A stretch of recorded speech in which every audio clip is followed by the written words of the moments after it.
Oh man, this set. Okay, so first up, apologies it's taken a little bit for this to come out. We did have a break over Christmas, and then New Year's was also a celebration day for people, and also we are like a week out from having to do our move here, so this will be the one episode in an extended break, if you will. Because next week we won't have one, hopefully week after we will, and then we'll be able to end the Wizards era once and for all. But at least if we get this one done now, we can do the draft for that, so we've got a couple of weeks to prepare on that. Because, oh man, these last two sets are really interesting as far as what is actually playable goes. There's a lot of really funky cards in here. The overall power level for this is quite low compared to, like, modern stuff, and I guess compared to the Haymakers especially. A lot of the basics in these are really, really poor, but there's quite a wide variety of stuff that can be played here, and hopefully, once again, fingers crossed, hopefully we don't see too much muck ruining everything, because goddamn, that would be annoying. Okay, so let's go over the cards here. Most of the hollows and the non-hollows, just as always with these sets it seems, they are basically all the same. I think there may be one or two cards in the non-hollow bit which aren't down here, but there's no... I don't think there's any hollow exclusive cards. So let's just go over them from the top. Forest is not really too fancy this time round. It's not like really worth looking at. It's just a theme deck level card, to be honest. Arcanine is cute, but it relies on coin flips. If this was... it would be kind of really, really strong if it didn't, but it would need to not be on the coin toss in order to actually compete here.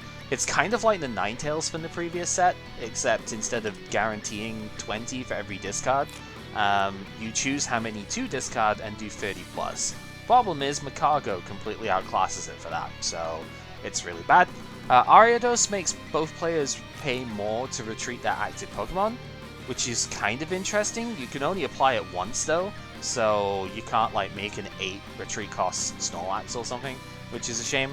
And yeah, the attack is really bad, so I suppose if you really need to stun the retreat cost stuff for like a status-based deck, maybe?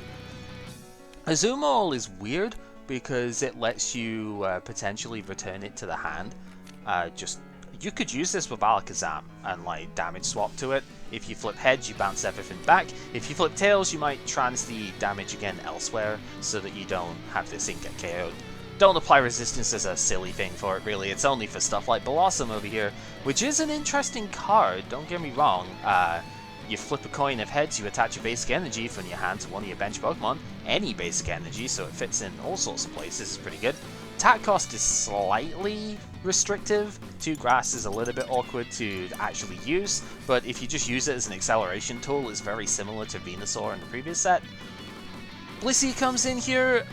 The attack is pretty bad, so you probably don't want to use it, which is a shame because its ability requires you to have energy on this Pokemon in order to actually heal stuff, so that's a shame. You can heal for quite a bit, but it's on a coin toss, so why would you? Dawnfang is really good. Earthquake for just 1 energy doing 30 damage, that's the one of the magic numbers of the format, right? 10 to each of your own bench Pokemon is annoying, but you can work around that and sometimes abuse it with stuff like Machamp that does more damage if you have damage counters on your Pokemon, so that's kind of fun. Electro, probably one of the best cards in the set if you can build around it. We've shown this off in video stuff already.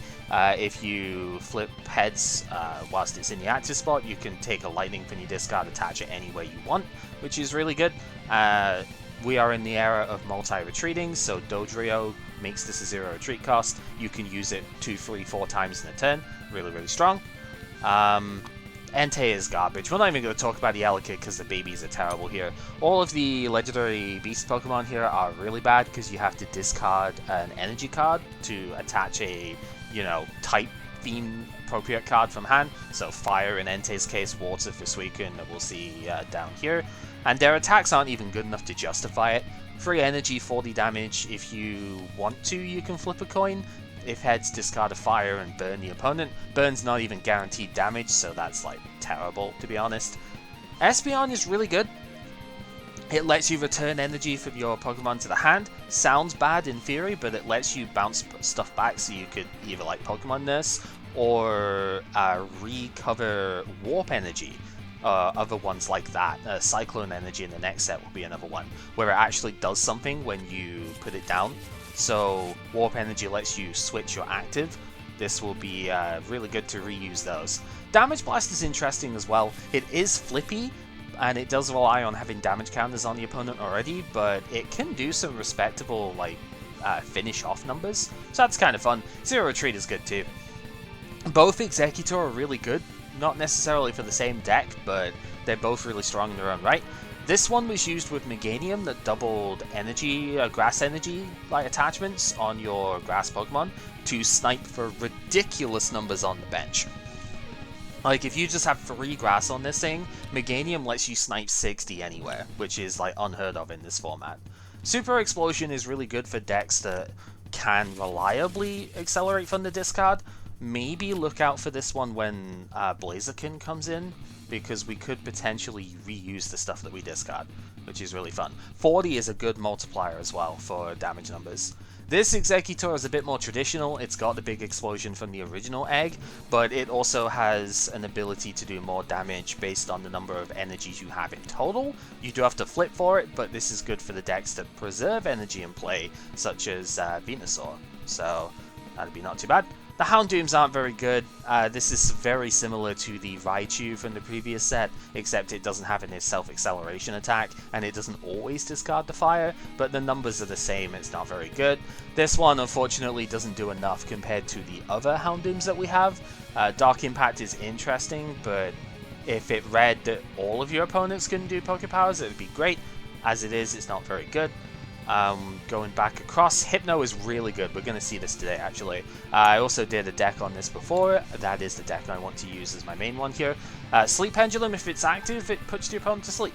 Doesn't really synergize too well with Spiral Aura, which if you don't KO the opponent, then you can Gust of Wind them, and like the new thing won't be asleep, right? So like its attack and its ability are sort of anti-synergistic, but its ability is really good for the Haunter that was in the previous set to do a lot more damage. And again, 1 retreat on all of these things makes Dodrio really good. Jump Off is very irritating. It doesn't quite have the damage output to compete with some of the tankier decks, especially Metal Energy wielding things, but Jump Off, if it has a damage counter on from, say, Rainbow Energy, you can basically nullify a lot of like half the attacks that go your way, so that is obviously very strong. Attack, again, doesn't do a ton of damage, but it's also not a lot of energy to it, so you can work around that. Jinx is very similar to the one that we had before, but we don't have Dark Golbat, so unfortunately this isn't very good at this point. Kingdra is interesting. Generally, the Neo Revelation one is better, but this is a good one-of, at the very least. You can put Water Energy from your active to one of your bench Pokemon, so you can move them all away, get like a Max Potion type effect off Pokemon Center or the Nurse to full heal, and then, I don't know, Warp Energy or something to switch out. Its attack is good too, works very well with the Energy Removal 2 deck as from the previous set, and Twister from the other Kingdra as well. So, decent denial stuff there too. Also 120 HP. Lantern works really well with the Electrode.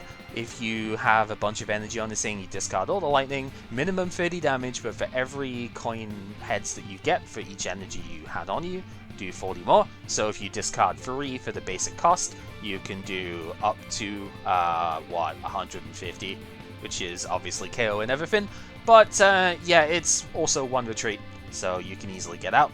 This one's not really too worth it. It does a bunch of damage to itself if you flip tails, so not really very good. It can make all your lightning energy water, however, so there's possibly some teching that you could do with Electrode, but I think it's too cute, so we don't bother. Magneton's a very funky card that I'm kind of hoping to showcase today. If it's your active Pokemon, you can flip a coin. If heads, choose, you basically switch a couple of your opponent's energies around. So if the opponent's playing a Dark deck, you could put Darkness Energy onto like a Cleffa or something, and that's really funny.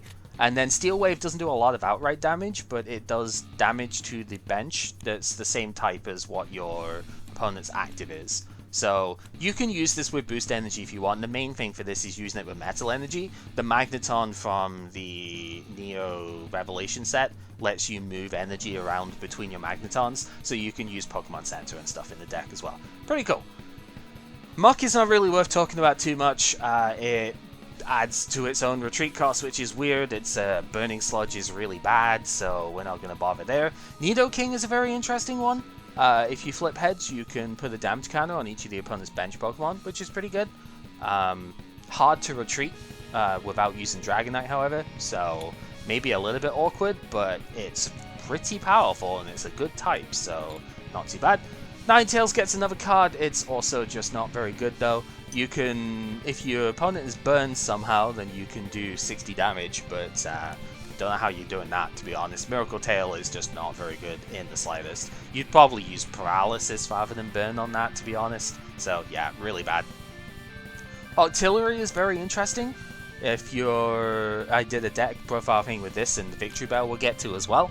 If it's your active and the opponent tries to retreat, they have to discard every energy that's on their Pokemon, even if they don't have a retreat cost normally. And Smokescreen makes them want to retreat because they might not get to attack next turn. With Victory Bell that we will see down here, you actually get to potentially choose what they have in as well. Like you've got a Gust of Wind on the coin toss here, so very good. Parasect is garbage, not really worth talking about too much here. You do get to swap the opponent out and sleep with it. I guess you could use that with Gengar, but Gengar, like Dark Gengar, does this better, so who cares? Porygon 2 is interesting because there's another good Porygon that we have from Neo Revelation. If you have this out, you can draw until you have 3 cards in your hand once per turn. 3 is not a big number, but with Furret, that we'll see later on, you are able to shrink your hand down quite well, and this also makes you a little bit less vulnerable to high copycat plays as well. Primate, not particularly good, unfortunately. 40 damage base for 2 energy is fine, but it does less if there's damage counters on it, which its second attack does, so yeah, not really too good. Quagsire, the second attack is really poor, and the first one doesn't scale very well. It's also lost its lightning resistance, so nobody really cares. Rapidash is really bad, unfortunately. If you could just choose to do the energy discard on Gallop, it might be playable, but you can't, so it's not. Very nice artwork, though. Scizor is probably best card in the set, to be honest. Can't be poisoned is whatever. No grass resistance, which is really weird for a metal type. It's like the only one that I know of that does that. You can do Metal Colorless 20 damage, but you can choose to switch an opponent's Pokemon that doesn't have damage counters on it first. So you can bring in their bench sitters if you want. And then Heavy Metal is an incredible attack, to be honest. For every metal energy you have on this thing, you flip a coin, and if heads, it does 20 more damage. Base damage of 30. So this tanks incredibly well. Metal energy reduces damage done in this era, so you're able to get like 3 metals on this thing. It effectively takes 30 less damage every turn and can potentially average at 70, which is insane. Slowbro is in the wrong format, unfortunately. Its energy cannon doesn't scale too well, and basic Pokemon aren't very good in this format, so reducing damage by 20 from them is not really very good. Slowking is intriguing, but not really super good. The opponent's not going to have a lot of energy in their hand, like ever, and Shuffle Attack is weird, but yeah, not great, to be honest. Its damage is only very average, to be totally honest with you, and yeah, the whole like put cards that rearrange their top deck is just it's fine, like, but it's not really a control card because it takes too much energy, right? Steelix is like worse Scizor in terms of attacks, but it's better tanking, so there is that, because it's got 100 HP. Its first attack is quite good, actually. Like 10 to everything the opponent has is pretty solid. Just if you flip tails, it can't do it consecutively. Iron Smash can potentially do no damage, which is bad, but 50 damage average is fine. Again, you're tanking with metal energy with this thing, so there's that. Pseudo-Widow basically is Neo Revelation Pseudo-Widow, but instead of the power being what lets you use the opponent's attacks, it's just an attack in its own right. You still need a bunch of different energy on this thing, so it can be hard to use, but that kind of effect has been good in the past, so who knows. Suicune, same as the Entei, really bad here, except technically its attack is passable. 50 for free energy is respectable, or 30 plus sleep if you flip tails. You're probably going to flip the wrong coin at the wrong times for this, but you know what? It's not as bad. Still, like, its effect, its power is so terrible though. And you wouldn't play Muck just to play this, because we have a better Suicune you could do that with. Tentacruel, I have looked at this card 100 times and I still do not understand what the hell this card is doing. If the opponent has less energy attached to them than you do, you get to choose an energy card in the opponent's discard pile to attach to the opponent's Pokemon. You are literally energy accelerating them for them. What the hell is going on here? Pepper noted that if you attach a Darkness Energy to a non-Dart Pokemon, you can bleed them. But even that's not good because the Darkness Energy increases their damage output. So I have no idea what you're expected to do with this card. It's just so bad.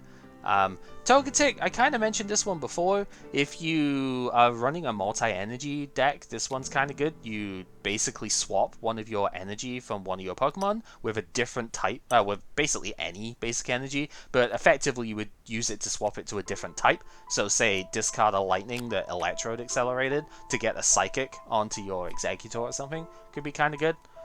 Tyranitar is big. Like 120 HP, 3 different attacks, right? Not too great, to be totally honest with you. Tail Slap is very underpowered, even with the Special Dark. So, yeah, I don't know. Destructive Roar is, I guess, cute for a energy removal deck, but it doesn't do damage, so not really. I don't know. Umbreon I know is good, but I haven't been able to make a deck work with it yet. If it has any Darkness Energy attached to it, you can look at the opponent's hand, shuffle cards back equal to the number of Darkness Energy you have on it, and then make them redraw that many cards. So you can disrupt them from having all the supported stuff with it. Pepper suggested using this with Noctowl, which is not bad, but the deck didn't really have any endgame, so I don't know. Shadowbind is really good though. 3 energy, 30 damage, you can boost this with Darkness Energy obviously, and the opponent can't retreat next turn. So you can lock stuff in. I tried using this with Victory Bell, but it was a bit too cute. Couldn't get this going fast enough. I tried using it with the Noctowls, and again, just didn't really have an endgame. Not entirely sure how to use it, to be honest. But it is a very strong ability. And honestly, if somebody could crack it, I think they would have a really strong deck in this format. Then we've talked about the Victory Bell. It does have an attack as well. It comes up sometimes. 40 plus a burn chance is okay, I guess. 40 does like free hit KO everything in the game, so that's fine. Vileplume, going off of the excellent Blossom that we saw before, this one for any free energy lets you do 40 and the opponent might not be able to play support this next turn. Or you've got some very nasty status condition stuff at the top here as well, like Poison all the time and either Confusion or Sleep is pretty solid, to be honest. Zapdos! We're going to see the other two next set. You cannot directly attach Lightning Energy to this thing. So automatically it's garbage, right? But it actually does have some merit if you can get the energy to it in other ways. Plasma is fine. It's not really what you want to be using on something like this, but it can work. Like, you've still got to flip a coin for it, so meh, but whatever. Lightning Storm, if you flip tails, you do 2 damage counters to it, because it is actually weak to lightning. It is weak to itself, so that's why it's damage counters instead of physical damage, because that would apply weakness and resistance in this thing, unless they, they could say don't apply it. There's no space on the card for that, so they didn't.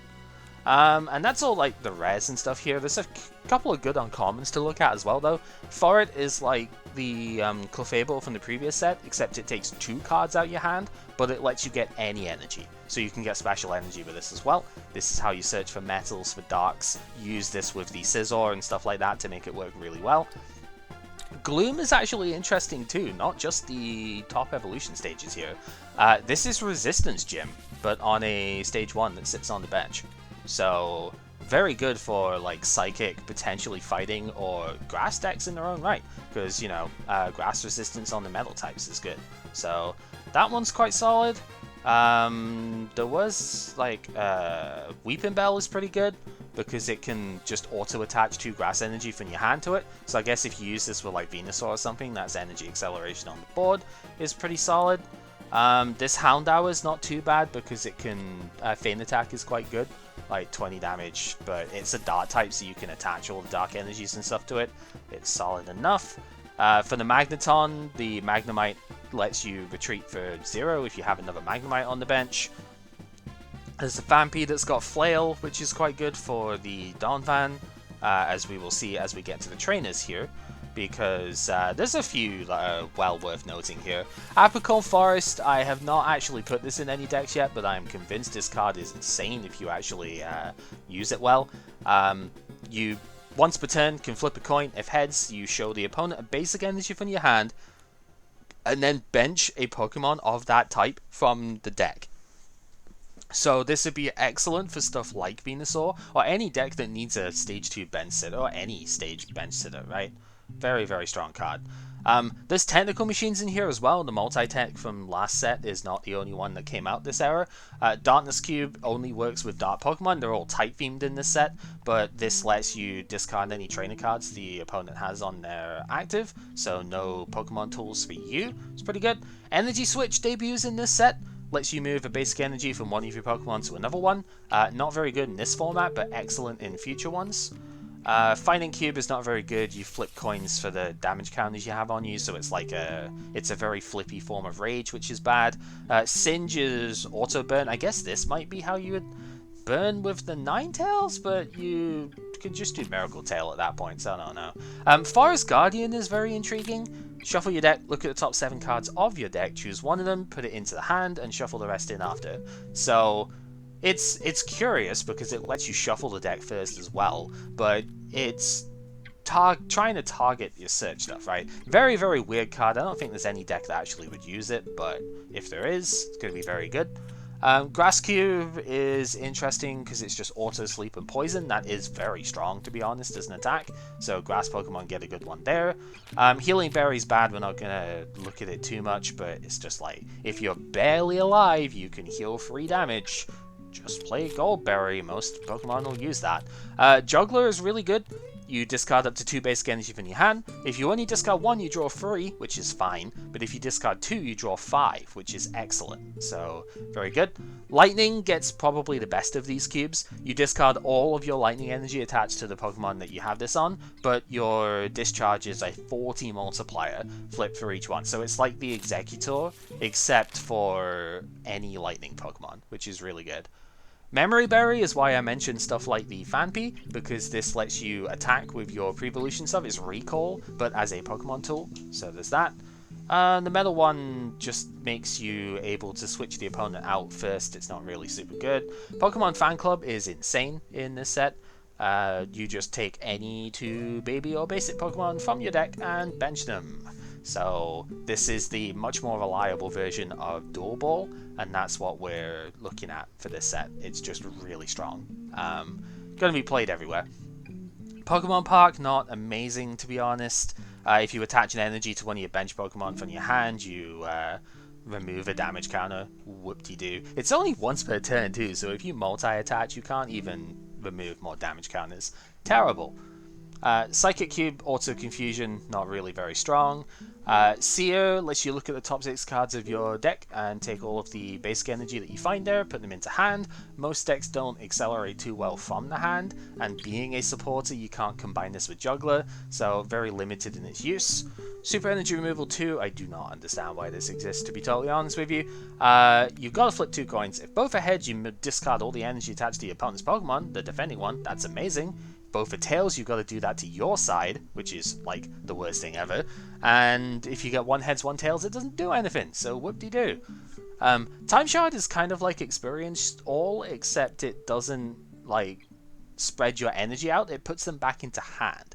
So this could be okay for Venusaur using like energy harvest decks that attach from hand anyway. So I don't know, passable.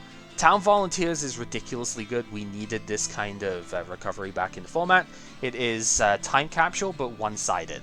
So you take five like energy slash Pokemon from your discard pile. Not special energy, but you know, take a lot of stuff out your discard pile, put it back into deck. It's gonna be a one-of in every deck for sure. Traveling Salesman is interesting if you play a lot of different tool cards. Search your deck for 2 technical machines or tool cards, put them into your hand. So that's not terrible. And then we get to the stadium cards. Undersea Ruins lets you Devolution Spray, like original Devolution Spray, if you flip heads, which is not very good, to be totally honest with you. Power Plant makes you able to discard an energy, a basic energy, to get a different basic energy from the discard pile. So this is like the Togetic, but from the hand instead of on a Pokemon. Probably good for the Ho-Oh deck, actually. And then we get Water Cube, which is the second best of them. This just snipes 20 on one of the opponent's Pokemon. So very good for the artillery when it's not charged up for its other attack, the Smoke Screen. And then finally we have Weakness Guard, which unfortunately does not stay on the card. If this was a Pokemon tool like Weakness Policy in the more modern day, this would be fine, because weakness is very big in this era, but unfortunately it doesn't, so whatever. As far as the special energy goes, we get a reprint of Rainbow, which is really good. It does say put 1 damage counter on at this point. It is very slightly differently worded, but this is how it's always meant to be done, so whatever.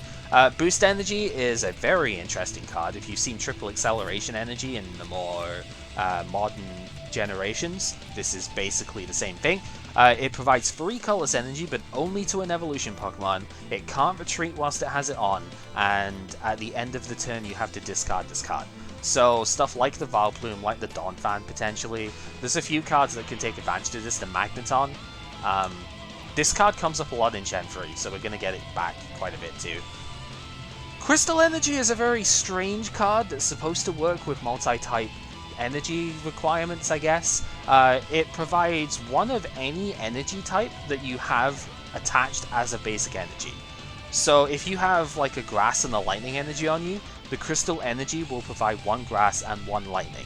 So it's trying to cheat attachment numbers. There aren't really very many cards that can take advantage of that, to be totally honest. So not really sure how that's supposed to be good. And then Warp Energy is the last like big card here. If you attach this to the active Pokemon, you have to switch it with one of your bench Pokemon. So, bit of a weird one, but it's really good for Muck. Like, if you get Muck stranded and it doesn't die in 1 hit, Warp Energy is really good to get it out. Because then next time it gets stranded, if it still doesn't die, you could just attach another energy and just retreat it. So, not too bad. We have a couple of crystals here as well as the very last cards of this set. The gimmick is that you attach 1 basic energy to them of like 1 of 3 different types, and they become that type instead of colorless for the turn. But their attacks are so horrifically bad and poorly costed. Like, they make the Shining Pokemon look positively top tier. I mean, Kindra's one of the better ones here, and 2 water and a lightning for 40 doing 10 to itself? Get out of here, dude. The Lugia is an embarrassment to everything. Like, 2 water, a fire, and a colorless to do 50 in discard? Really? And Nidoking... blah. 2 grass, a colorless for 20 and auto poison. That is what Arbok did back in Fossil, and it was terrible then. It's going to be terrible now. Yeah, Rolling Thunder is just Blizzard, but with a 4 energy card. Like, it's just really bad. Clearly the Crystal Energy is supposed to try and work with these, but it just doesn't. It's so terrible. Okay, so that then brings us to what are we actually going to play today? And I think I'm going to go with the Haunter Hypno deck, at least for the main one. I do have another one that I want to show, and if we do get a chance to play multiple decks today, then I think, as kooky as it is, this is probably going to be the other one that I try and bring. I've probably just made everybody else lag out a bit with this, but apologies, but I kind of need to bring someone else in here. I say apologies if anyone can hear me, but they can't because we're not on the same thing. So I'll go over this one as well because it's kind of a kooky thing. But just to recap, because I did do a video with this in it, the main goal is that Haunter's Dream Eater does 50 damage, but it only does damage if the opponent's asleep. What can you do about that? You can use Hypno. that automatically sleeps the opponent. We're in a format in Wizards of the Coast era, you can retreat as many times as you want per turn, so all of these are a 1 energy retreat cost. Dodrio makes that 1 energy 0. So you get a Dodrio, you get a Hypno, and you get your Haunters out, and you can do 50 plus sleep every single turn. It's very cheap too, only 2 energy to attack. It does a lot of damage very quickly. It's a super high pressure deck. You can also Nightmare with the Haunter and do 20 plus auto sleep, so you're not completely helpless if you can't do the sleep thing with the Hypno. This is not base set Haunter after all. So yeah, there is that. Drowsy can also long distance hypnosis as well, that's why we play lots of double gust and stuff in here. If we flip tails with this and we can't evolve the active to get out of the sleep, we can double gust, so we got 3 of that in here. I did manage just like literally an hour before we started here to trade for one of the Gengar from the previous set, so I'm going to include that in here. This is a good end game.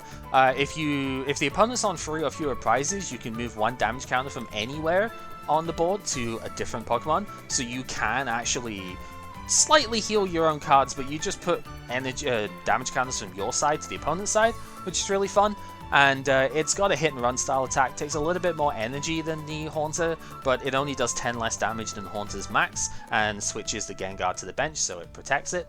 The idea of this is that you can double gust in Muck and one-shot it with the Gengar, which none of my other attacks can actually do, because if the Muck comes in, it's not going to be asleep, so Dream Eater doesn't work, and Muck disables Sleep Pendulum, so that's... like, Sleep Pendulum is fine. Spiral Aura is pretty good to get the Muck in, but then you can't really kill it from there, so there's that.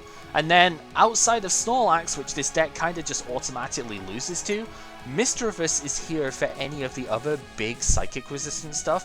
Night Eyes is not super reliable, but if you use it and Misdreavus survives the turn, then Parasong next turn is an automatic KO with the Hypno, even if they didn't stay asleep the whole time.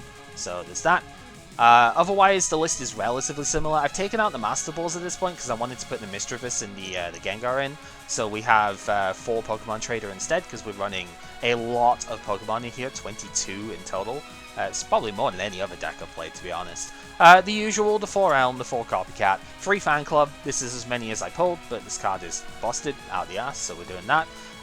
1 Research. We want just a little bit more draw in here as well.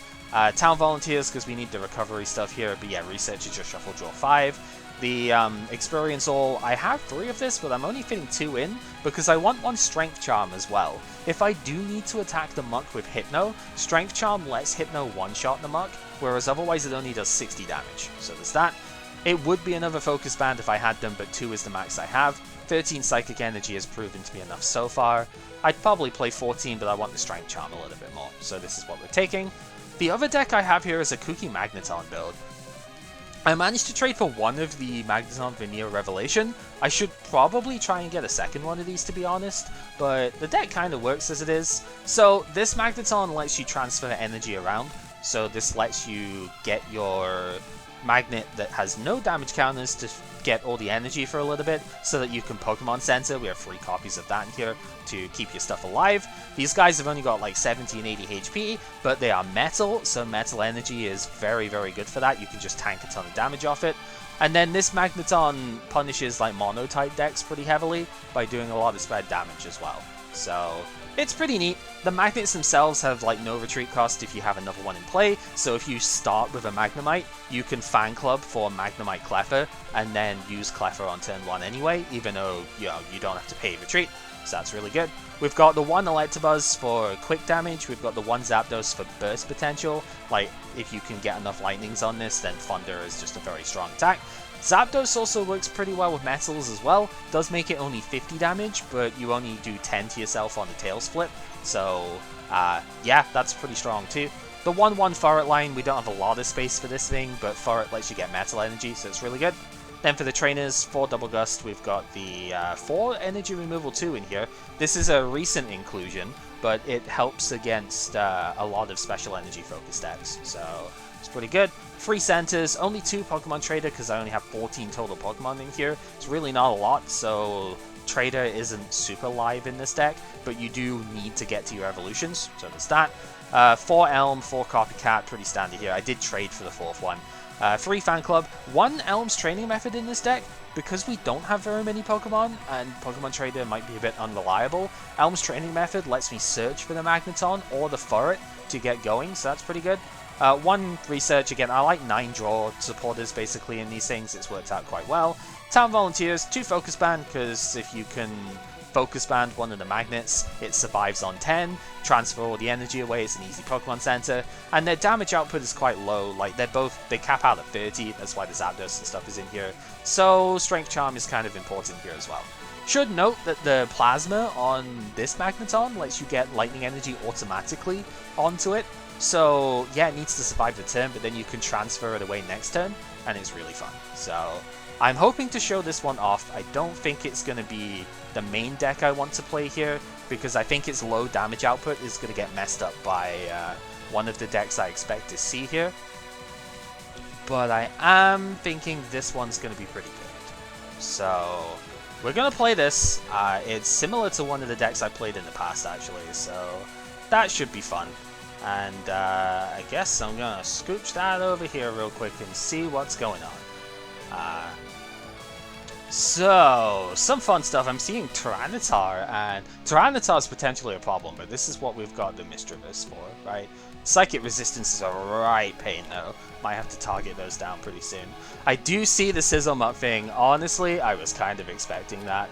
And, yeah, I'm not surprised, to be honest. Matt has shown that he only wants to play meta decks at, like, all times, so, yeah, I'm not surprised he's playing the quote-unquote best deck in format here. Yeah, he just does that, unfortunately. Not that it's good to see it, like, representation-wise and whatnot, but it is kind of, it's irritating that, like, you know, he's just like, there's no thought being put into anything, I don't think, here. That's being too harsh, I know, but there is that. And then we're seeing some crazier stuff going on here. I'm seeing the Alakazam build coming out. It's kind of fun. And, oh boy, Blossom, huh? Yeah, nobody else is capable of playing that right now. That's a very interesting one. If I look at these as far as matchup stuff goes, Muck is a pain, but I'm pretty well equipped to deal with that, to be honest. And potentially Mischievous is okay against the Scizor. It's hard to tell. If the deck draws well, it's probably going to be hard to keep up, but honestly, I think I've got the capabilities there. Tyranitar is weird. Like, I know Leo was playing this last week, I think. Oh, not last week, but like last round, I think, and it was very, very odd to hear about. But yeah, Dart for Alligator with Tyranitar. So okay, the Tyranitar could be a problem because it is very big and very resistant to Psychic.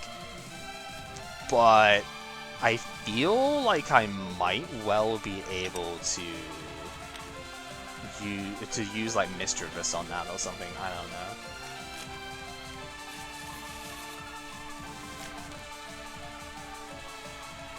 It's gonna be an interesting one, that's for sure.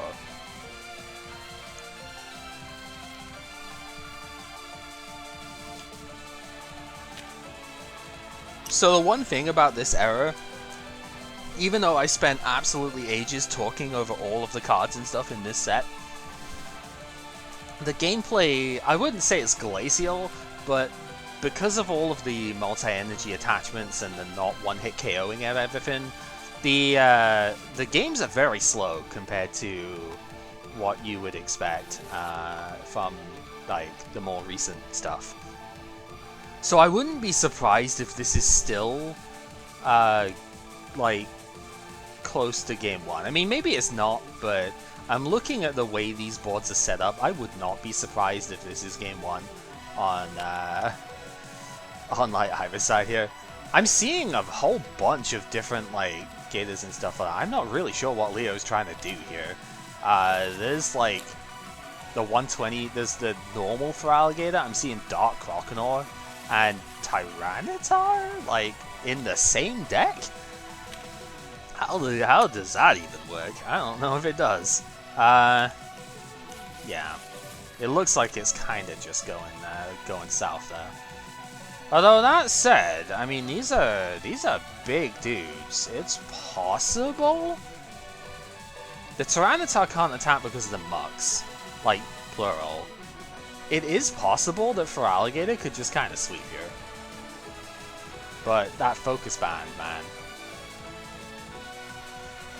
There's a lot of metal on this thing at the moment as well. It looks like it's 4 metal energy in total right now, so it's averaging like 70 damage. It's 3 of them are actual metals, 1 of them's a rainbow. So damage is reduced by 30 here. No energy to attack is probably game over then. If you had no energy, I would have been... Yeah, that's that. I would have been kind of looking more at using, like tanking with the non-attached Tyranitar, but I don't know. Right, let me get Discord back on and I can speak with these guys. Hello. Oh, it is. Wow, I pulled 0 of those, I think. Pretty sure I pulled a who goes there? How you doing? I lost. Terrible. Oh. I am seeing the thing here, and all I can say is I am not surprised. The meta, man. Not to be rude, but yeah. Yeah, not too strong. I'm not saying anything against it. I don't know. Like, again, I was testing it, and I was gonna build it, but it's like, when you can get basically 60 the full 60 that Jason was using, like the only things that were missing, right, is one of the Cleffa, which you just sub with the other one, and I was missing 1 fan club, but Dual Ball is like mostly fan club, right? So I could effectively just play his list, and it's great, don't get me wrong, but again, it just feels kind of lame to not even like change anything off of the stuff that way, or to not even like have any sort of innovations on it, and I didn't have the time to really do that bit, so I didn't play it in the end. I could, okay, well, I think I'm trying to think what I would have even changed in the deck, but I really didn't give it any thought on that. It was just like, we wanted to see this in action, see how it works, and it freaking works, don't get me wrong, but yeah, not really my style, I guess, to just wholesale take decks like that. I at least want to, you know, because I think it's easier, not even easier, but it's like it's better to at least know why the stuff is in there. There were quite a few, we were looking at the deck before, and it was just like, why is this intro, like, why is this count the sort of thing off of it that was played, and it's just, you know, you don't really get that kind of, it's a tournament built deck, right? You don't really get the sort of, general thing of it from there, I guess. It's weird. But I mean, it's obviously very powerful. Like I was saying, we built it during the week too, and it's just like, yeah, both Sai and I could play it within like 58 out of 60, and yeah, I chose not to. Yeah. But yeah, after the Feraligatr stuff from before, I am not surprised to see you playing this one. It was cool. Oh yeah, the deck is cool. I am not saying anything against that. But anyway, who wants to play? Because I do have my thing up here. I want to add some boost energy, something like that. Oh yeah, because that works with the Tyranitar, doesn't it? Wow, I drew 2 of them. Really strong. Neat. I pulled 0. We were just talking about this. I don't think I got a single one. I got 2 for boost energy, so. Speaking of bad drafts, Matt, I guess this was a good draft for boost energy for me, but I drew 0 for it. Oh no! Yeah. First entrance, no for it. Oh, that's rough. Yeah. Yeah, pulling uncommons can be weirdly difficult in these sets, but then there's only 2 guaranteed per pack, so I still do not understand why. I lied, I pulled 1. Oh, 1's fine. You could probably make it work with that. So I was seeing like so many different things going on in that deck over there. I guess we'll have to have a chat about that later on. But What, mine or Matt? yeah, your one. I'm seeing like I saw like Right. 3 completely separate things of it over there, and I'm like, what on earth is going on here? Uh, I like thinking outside the box. I don't like I mean, I can see that. The downside is like I can't tell if it's good or not until I play. Most of the time, it's not good against meta, Aye. which is fun to me. It's not like I win a lot of games anyway. Yeah, I can understand with that. Oh, one fun thing you can do with these, by the way, these energy wells are actually bags. So if you Right. you can draw Yeah, cards out okay. of them basically, and it will go to hand. So obviously be careful with that in main games. But you can actually, when it's doing cleanup and stuff here, if you've got like 4 energy in one or something, just like mouse over it and hit 4 on the numpad, and you can actually draw them all to the hand and quote unquote speed things up. Pretty convenient. Alright, so put this there. Did you want to play Cal when you've got your boost switched I out? mean, Leo, or you need a minute? I've got my deck and stuff here. I'm ready at this point. I was Yeah, just I'm just taking out energy and then I'll play. okay. Yeah, I wasn't sure who was one to play, so that's why I was just waiting on that. Alright. Okay. Oh, I'm already green too. Yeah, you did change. I did see that. Yeah. Right, which one is this? This is 29, right? So if I think we can go. Is it set board art 29? And what? Hit enter? Does it change? There we go. Oh, Alright, neat. yeah. I remember hearing something on that sort of bit of it, so okay, this is going to be an interesting one from the very brief bit I have seen of this, so let's see what we can do. Right, I do have a basic start. Not sure if it's good, but... Me too. Okay. Oh, don't change my thing, what are you doing? Sorry. Change your own one. Oh, that's funny. I thought it was Leo's. This man is sabotage. So you said you click it and press enter? Yeah, if you... There's a text one, like in between the 2 buttons for left, right, there's a text box. That if you click it, Right. you click it, type the number for the one that you want, and then press enter. And I had to click away after pressing yeah, enter. you might have to click away as well, Ah. and then it changes the thing. So there you go. Okay. There you go. For me, you don't even have to enter, you just click away. Okay, well, I probably don't have to click enter it then. Alright. Heads or tails? We've got... yeah. Oh yeah. Tails. Alright, let's see what we get. Heads it is, so I'm going first. Okay. Right, let's draw. Oh, that does actually help a fair bit. Alright, so this guy, paralysis on heads. Okay, nothing too scary. Right, let's go Pokemon Trader. We're gonna trade in the Ghastly here. I need sort thing. I'm actually gonna move this. So I like the sort things, but I want it on the other side so it's easier to get to. I don't care if I'm gonna have to put it up here. This will be fine. But Yeah. I like having it on the side where my deck is because that's the thing you're sorting all the time, you know. This will still work. I'm go on. I think he just yawned. Oh right, I thought you were Put me on you were there. saying something. So Very dramatic yawn. okay, so yeah, I'm too used to playing on PTCGO, so it's like, you know, when you've got the same card art and stuff on there, you automatically get them like grouped together in the thing. So that was the main, when we had these sorters like implemented and stuff, that was the first thing I was like, if we can make it so it's like that, it's gonna be great, you know. It's where the whole like PTCGO sort thing came in. So alright, so we're getting Cleffer.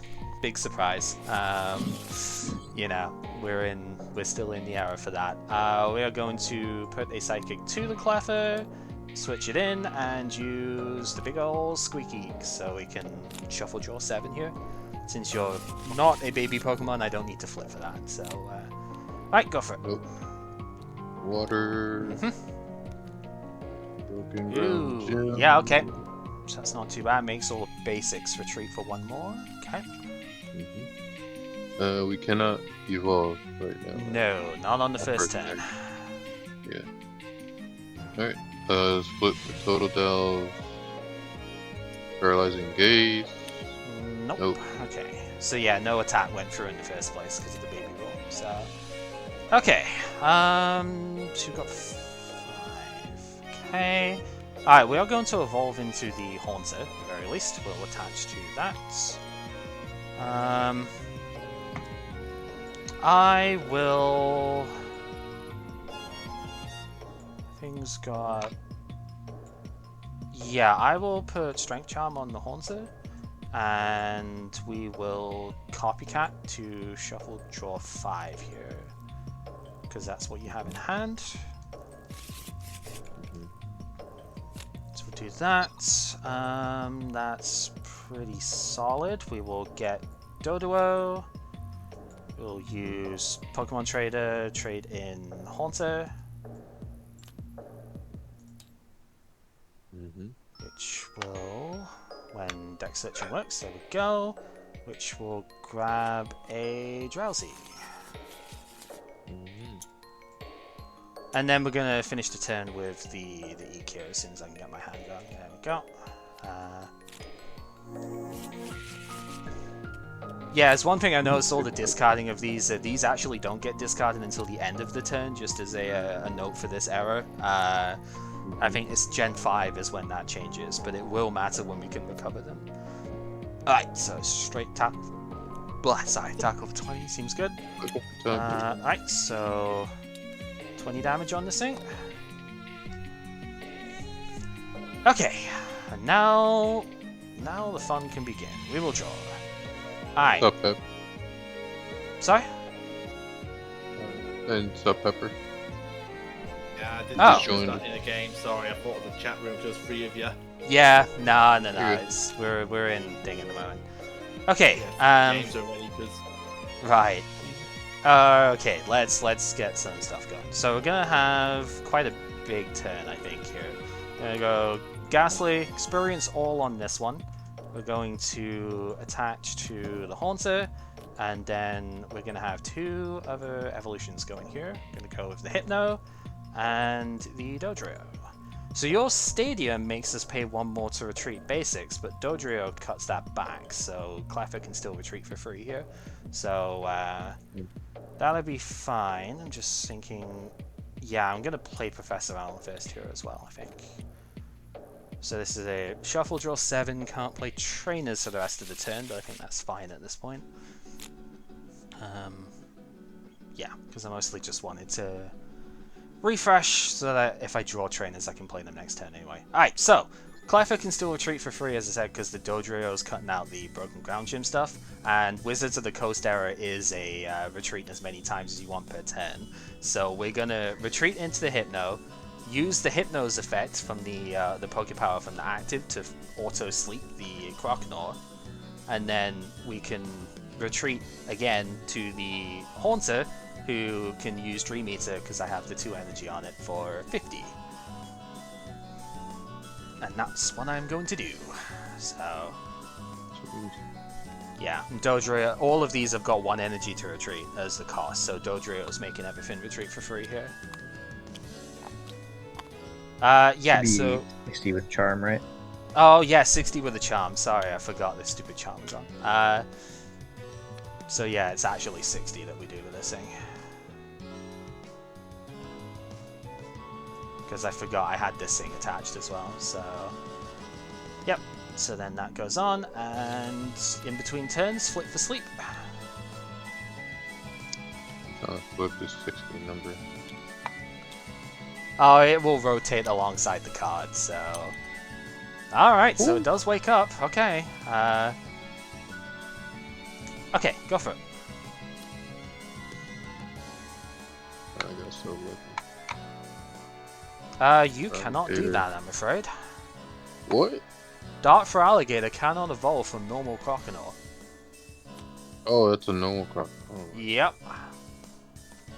This is why I was like, I don't know what's going on in this deck. Because I saw regular for alligator and dark crocodile on the bench. I was like, what? Yeah, I'm running both. Which I haven't run into a problem like this. I mean, I have a drought of basics, basically. Yeah, I'm unfortunately noticing that right now. Okay. I think that's game. I don't have any bench. All I can do is attach, take down. Yeah, so if that you kill me. yeah, that would be 40, but I can just attack even with just Nightmare. I could take out next turn. So yeah, okay. Do you want to try again or? I'm trying. Yeah. I have a lot of cards that'll let me search for basics. Aye. Did you have Fan Club to go in, or like Pokemon Fan Club from this set? Oh, no, I didn't add any cards from this set. Ah, okay. Which is the only thing I added was the energy. Triple Fair energy. enough. I could though. Probably should. Yeah, because the Pokemon Fan Club is pretty strong, to be honest.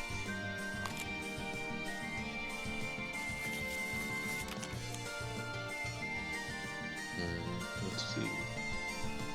Alright, well, you pretty much saw exactly what I was trying to do with this, all in that one turn, so no surprises left in this one, but that's fine. What should I take out? It's always the question.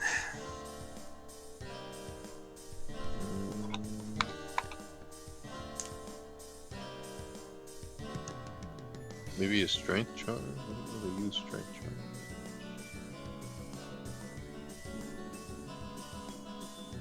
Pokemon Breeder Field, it's basically a fan club, but for evolution. How many fan clubs did I even try?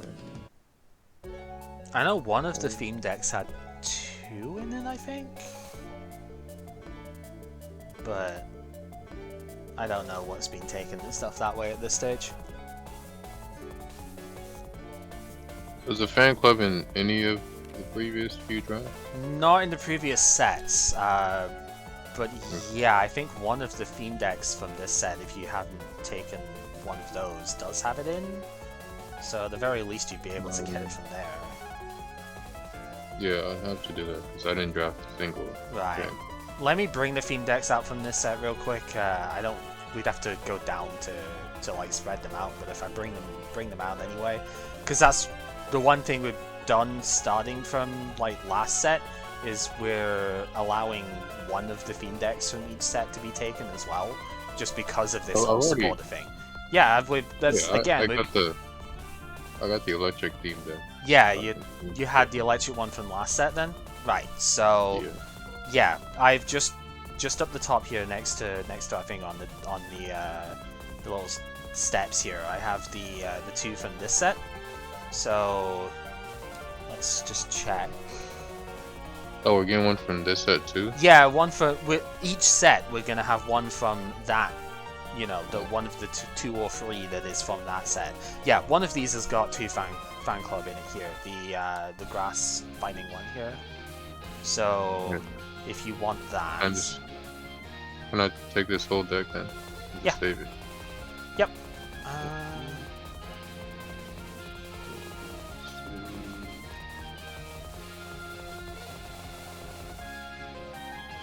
Where are we at? Wait, where are you at the moment? You're down the bottom bit? Because I've got the theme decks here. If these are the ones I'm referring to. Yeah, I just grouped and saved the grass one. Right. Okay. I guess I'm choosing the grass one. Aye, because that would give you the fan clubs if you didn't pull any yourself. And this is exactly why I suggested the theme deck stuff for it as well, because they don't generally have like ridiculously good cards, but what they usually do have is a couple of good supporters or other like important trainer cards that are easy to miss and make your life miserable for missing them, you know. Fan Club is an incredibly important card right now, so what is this one?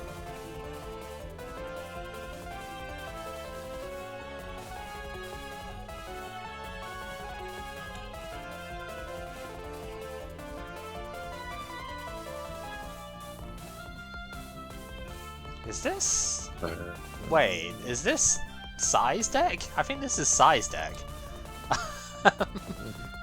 Because this is with cards from like all sorts of different sets. Don't steal this one. the grass one? Yeah, the thing that's got the canopy and stuff up here. Don't steal that. That's size deck. So like choose a different one? Right. So this is what I was trying to say before. I think you just moved away. I actually had the theme decks like saved as objects, and I have brought them out. And I'm gonna bring them back at the top here. They're the saved objects next to our playing field. They're on the staircase up, stair bit up here. Zoom out. Because yeah, it's not from other people's decks. It's from the actual the theme decks that came out at the time. Oh, okay, I see. So I should choose one of these. Yeah, and it's the grass one here is the one that's got Pokemon Fan Club. If that's what you're missing. Okay, you save this over. I'll just save. Yeah. Right. So have you just got the 2 fan clubs in your hand at the moment? Then is that like from just so I can? I'll put them back. Or you guys. I'm gonna replace them from the ones that are in here. I just wanted to make sure that's what you had in hand first before I do that. Okay.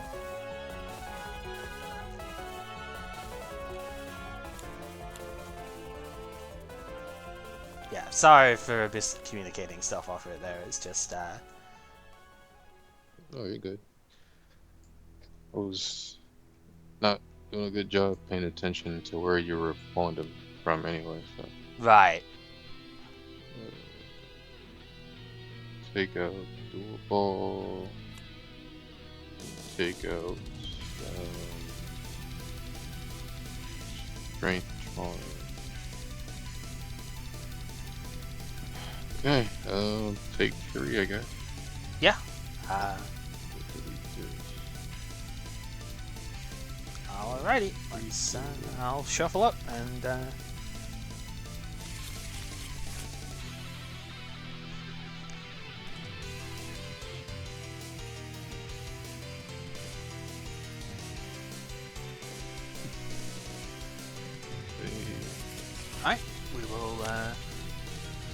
Alright, we will draw, and I do not have any basic Pokemon, so there goes my hand down on the table.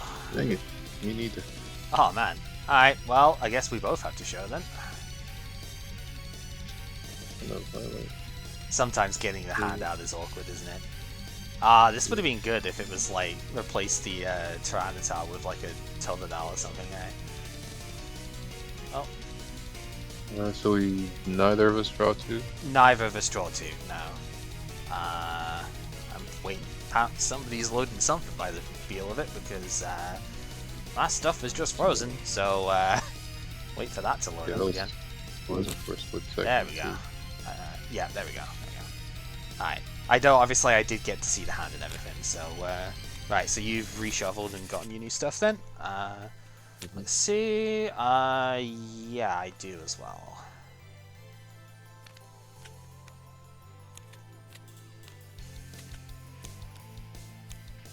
One of those not sure how I feel about moments, but we will see. Oh, what the hell? Okay. A lot of lag going on at the moment by the seams of that then. I'd let go of the button, dropped the card, and apparently it just went straight across the table, so whatever. Okay, same as last time, heads or tails? Tails.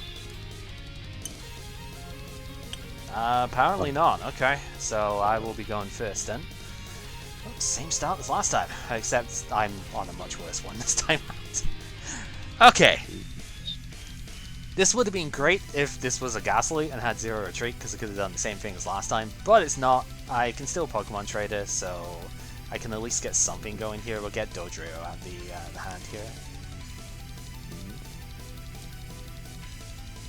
So, at the very least, I can get the Clever, but I can't, like, switch to it, so... that's a bit annoying.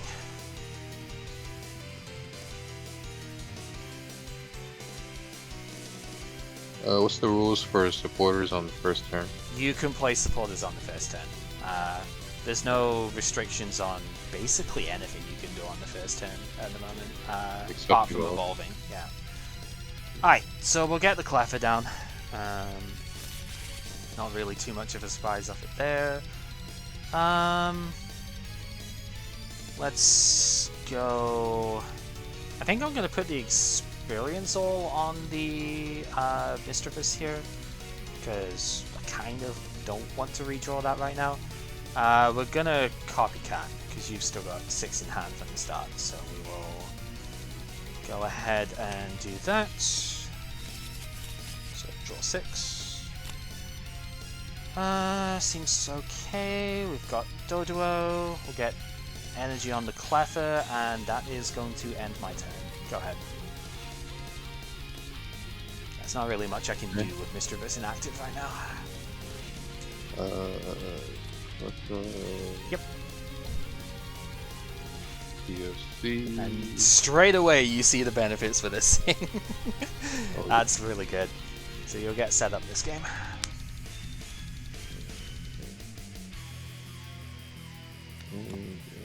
Water time. Another. Okay, so they go straight to the bench.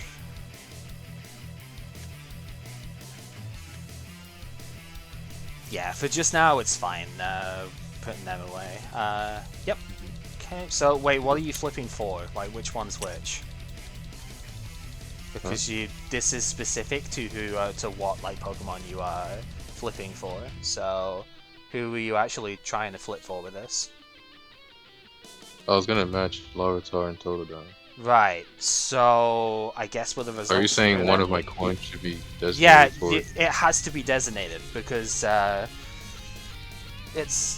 because you're choosing 2 different lines here. That's kind of the whole like thing with it is like you've got to flip it's okay. It's fine flipping this way. It was more just we need to look and see which coin is actually for which Pokemon. Are we just like lining it up like left right here effectively? So it'd be the Totodile that you get the card for. Yeah. Alright. In the future, I'm just gonna flip one at a time. Yeah, Since that's. I don't know what to do. Yeah, before we had the coin flipper, what we did with it is we put the dice like above the Pokemon that we were like rolling for. We did the we were doing around a bit through the air, but yeah, no, it's just because as saying especially when you're trying to do 2 different Pokemon here, it is actually important which coin is for which one. So. Okay. Like if you chose the 2 Totodile, it wouldn't have mattered, but. Yeah. Do I have to show you? Yes, because this isn't any card. It is you always reveal the card-specific searches. I guess because they don't want you cheating on these things, right? Yeah, I'm going to talk to Matt about that as well then, because I think there was a card that he did that let him search for a specific card, and he didn't. Because it didn't say show the opponent, he was like, alright, I don't have to show you. Yeah, no, the general rule of the game is if it isn't if it is something that isn't just like search for any card like computer search was, you have to show to prove that it's the type of card that you are getting out of the deck, whether it says it or not. Okay, so yeah, Dark Alligator going in. And it's fine. Yeah. This is still my first turn, so I'll Yep. do that. Can still do that. We're losing days. Yep. Nope. Okay. Come on. Yeah. There we go. Alright, we will draw. You have 4. Okay. Alright, well, at least there's no gym in place, so I can Dodrio get 0 retreat here. So I might as well just put the Cleffer in now, because that's going to be the end game here. The question is, what do I do in the meantime? I think I am just going to attach to the Mischievous here. I really need more Pokemon down. I'm going to use Professor Elm here, because I really need to just find basics at this point. So shuffle, we will draw 7. We do at least get 1. Drowsy's not necessarily what I want, but that's fine. And then I'm going to Eek, so we'll go back in. I don't like using Elm like that because it's like almost a waste after the Eek, but I just needed to get more basic stuff down, so yeah. That's it is what it is, you know. Pupitar. Yeah, that thing could be a problem. Psychic resistance is not fun for this deck. We will see.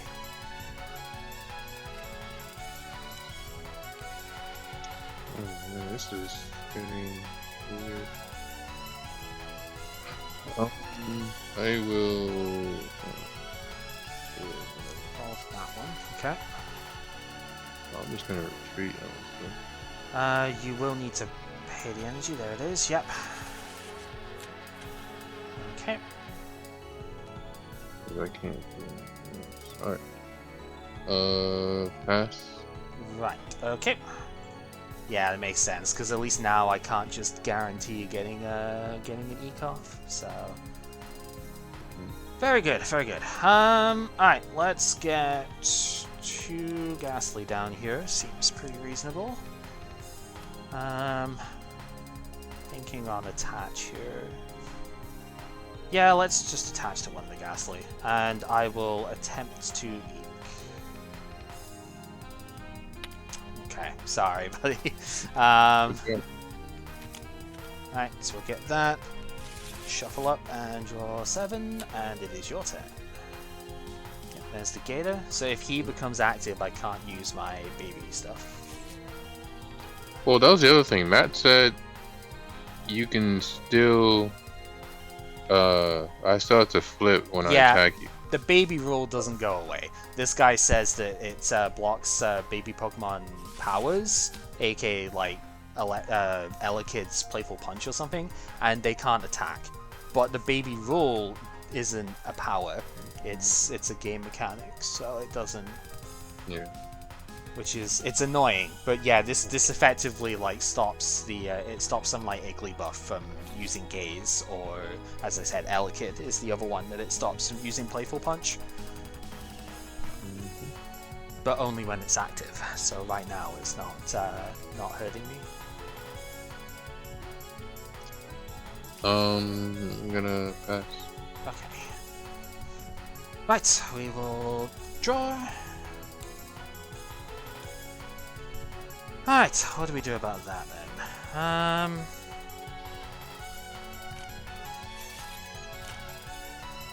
Okay, this hand is a little weird.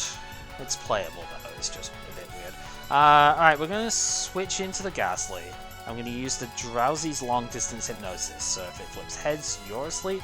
If it's tails, then I would be asleep. Which is the tails, so I'm just gonna evolve to get out of the sleep here. We will attach. I guess I'm gonna need to Strength Charm this, because otherwise I can't KO the Clever if I flip heads, which is rather unfortunate. I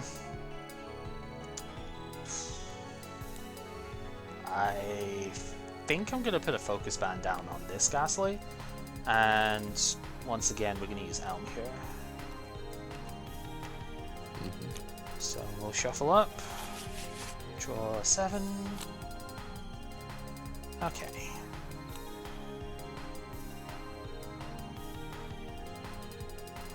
Do I play... I think I play the Hypno down just to at least reduce Copycat from being quite as good here. And then I'm going to attempt the... Well, I should do this anyway, to be honest, because I can just keep retreating because of the stupid rules at the moment. I am going to automatically put this thing to sleep, because I might be able to stun you if I can't kill you. And we will go for the attack here. Either of them we kill because of the charm. Okay, yeah, so no attack goes off, so the charm stays. You flip for the sleep. And you do wake up. Okay. That's fine. Yeah, I was looking at it going, does it really matter? And then it's like, actually, yes, it does, because of that sort of thing. It's like, I should at least play properly, you know? So, Pass. okay, we will draw. This guy's got 1 energy on at the moment. We're going to attach to... Oops, not become the psychic energy. We're going to attach to the Mischievous.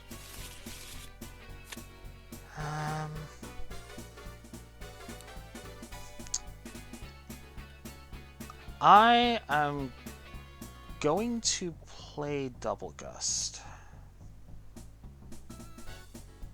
So this makes you choose one of my Pokemon to come out, and then I choose one of yours. But I mean, I guess it's not too important, but still. Everybody's retreat cost is basically yeah, everyone's 0. got 0 retreat at the moment. Doesn't matter then. Yeah. Right, we're gonna bring the Tyranitar in here. So we're gonna go. I don't need to go in with the Hypno this time because this auto sleeps anyway. We're gonna use Mischievous' Night Eyes to put it to sleep. So I guess go flip the coin, see if it wakes up. And it does. Okay. Oh, okay, sorry. I'm good.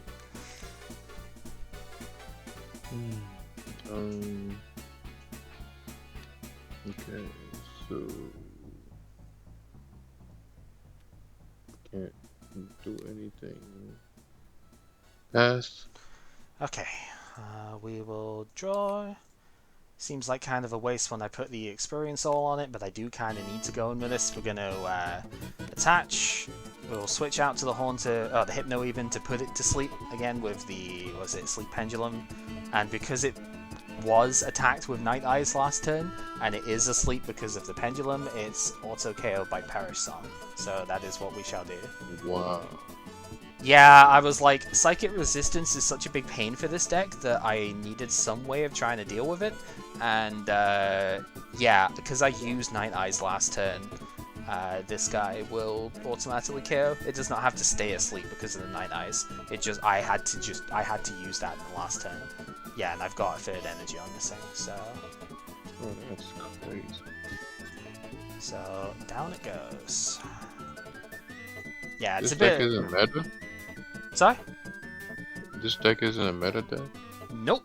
This is my own creation.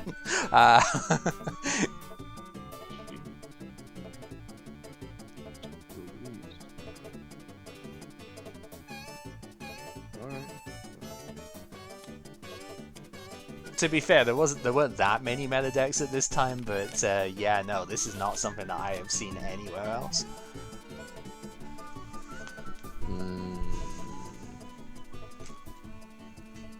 In a time capsule. Ooh, do I have anything I can use for that?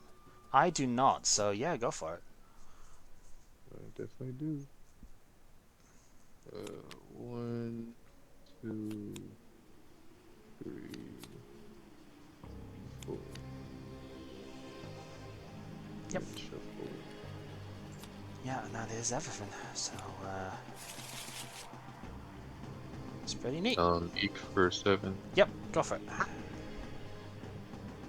You can start your turn. Yeah, okay. Struggling to highlight. No, I understand. It can be awkward sometimes.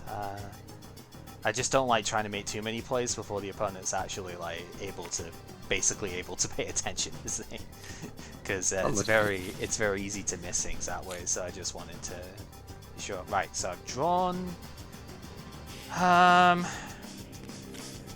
Yeah, I was kind of hoping if things got set up better, the whole point of putting the experience all on this was I wasn't going to just manually attach 3 to it. But yeah, stuff didn't really get going otherwise, so I guess... Okay, I should probably go after... Should I? Yeah, looking at the way this is set up, I probably should. We're gonna double gust.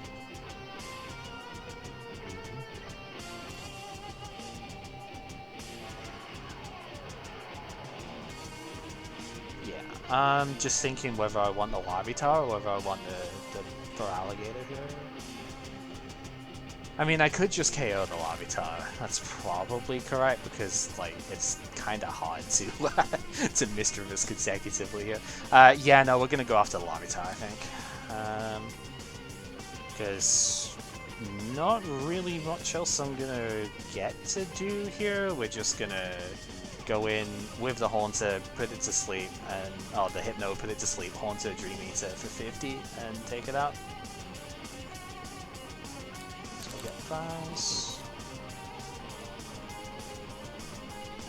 And the Strength Charm actually goes away because an attack was successful here. Just remembering that.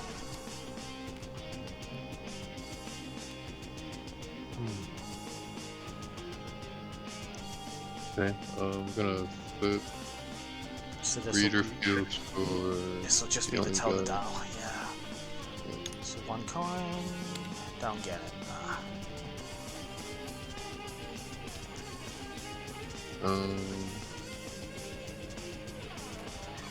2, 3, 4. I have 7 at the moment. Yeah.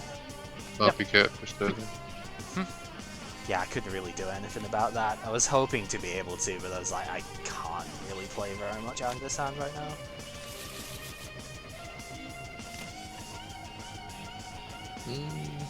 Okay.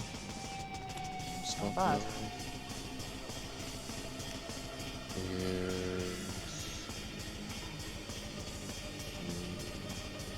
the Larvitar. And for 7. Yep.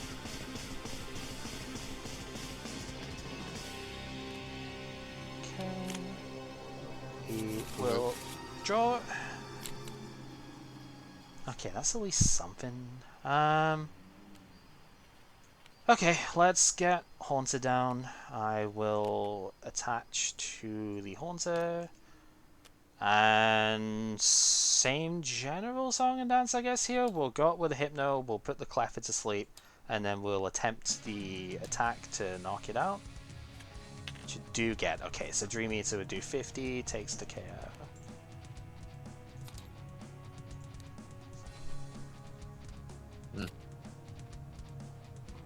That puts a dampener on things. One,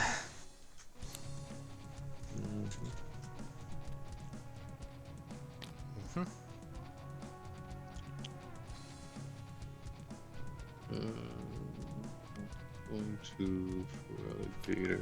Ooh, okay.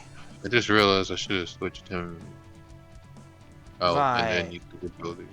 The opponent, yeah, because if it's active, the opponent switches. Oh, right, so it's like Warp Point. I would get the choice of what switches in. Okay. It honestly doesn't matter. You have Aye. the free switch.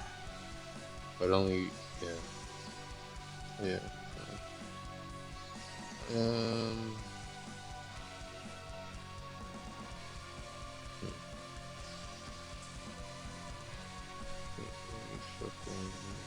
That attack seems really strong if you can get a damage counter on the opponent first as well. 70 is pretty big.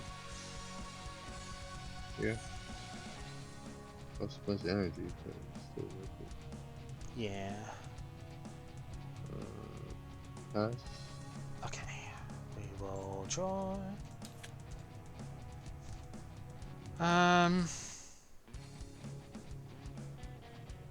Yeah. Looking at the hand that I can't really play a lot out of here, so 1, 2, 3, 4, 5, 6, 7, 8 is a lot of cards to leave for a copycat though. That's kind of rough. But I don't think I really want to play it. You know what?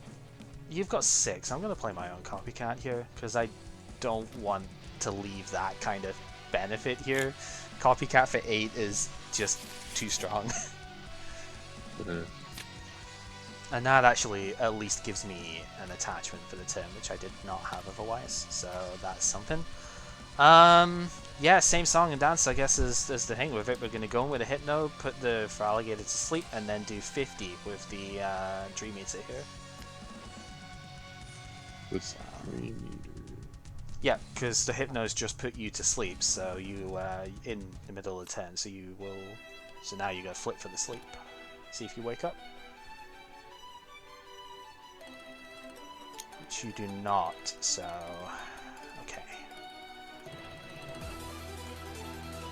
That's the least of my worries. Fan club. Yep. Getting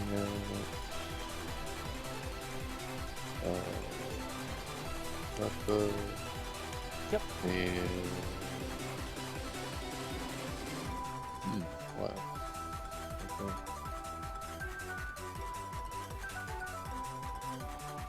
Guess I'll get out bottle too. Yep.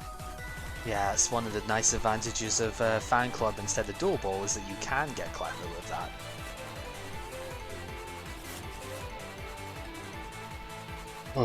Oh, and then I will play Ooh, Switch. yep. Nice.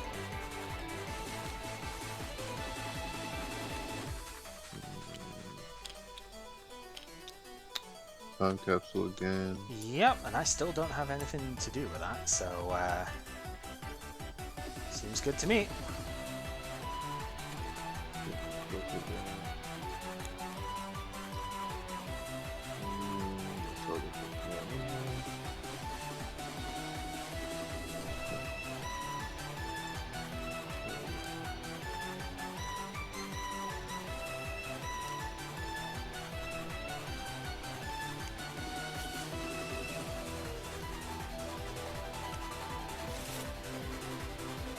And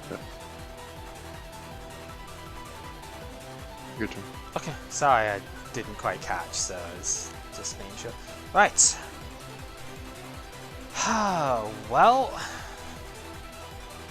think at this point I've got to actually start attaching to the Hypno as well. I didn't think that was going to happen.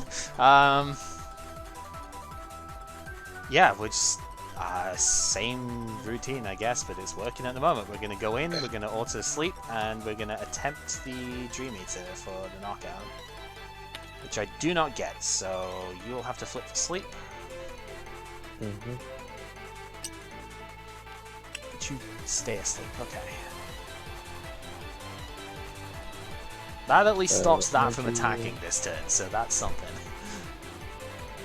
Oh yeah, it's something.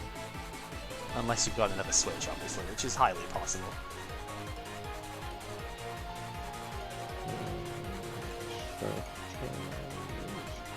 This one, so. Yeah, 60 doesn't do a ton there. Alright, pass. Okay, flip for the sleep, I guess. It doesn't really matter, but, you know, depends how many steps I need to take in this turn. Alright, so I'm just not even going to bother switching then. We're just going to go straight for the attack. Do get it this time. Okay, so Cleffer goes down. We get the prize. And, what are you bringing out? First It's gotta be the big guy. Yep. I'll just play it this way. Okay, fair enough. That's fine. Bro, this is... Jesus. This deck is just not good. I'm sorry. Dark for Alligator, brushing blow for 50. Right, which would be 60 with the charm, which then goes away after. And if you flip heads, it discards one of my energy, right? If the defending opponent wants to have any energy, flip a card. Yeah. Okay, so you do get to discard one of the psychic as well. Alright. So then we will draw.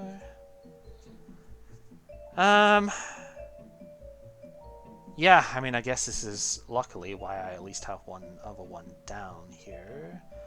Yeah, so we're gonna switch in, we're gonna do the sleep thing. This guy can attack because I've got him charged up. Just thinking there's not really anything else I can do at the moment. Yeah, we're gonna Dream Eater for the knockout. Because this guy's still got 2 as well, so...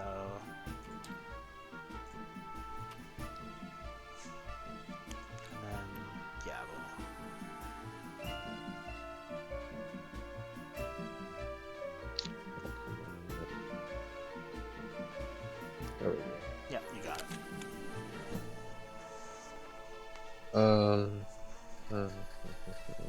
Okay. he's a very big boy. 120 HP, my god. I'm going nowhere fast.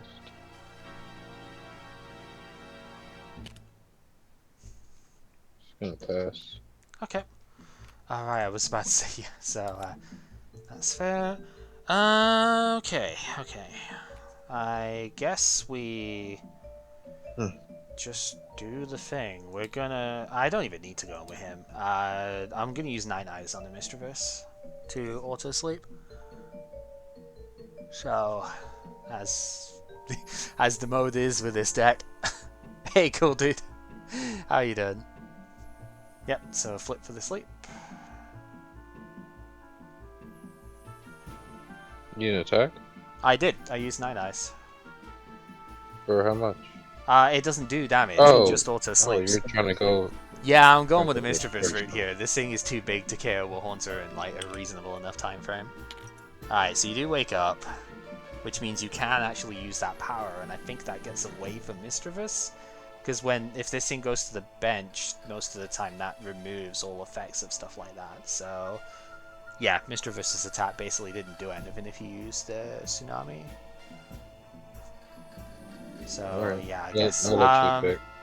Yeah, I think I have to, right? It's your opponent switches. Yeah, so I have the choice, which I guess we'll just go in Cleffer then, if it'll let me. Oh, stuff's frozen again.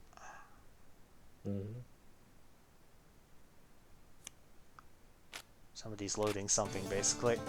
Right, just waiting for that to clear, so I can actually do something.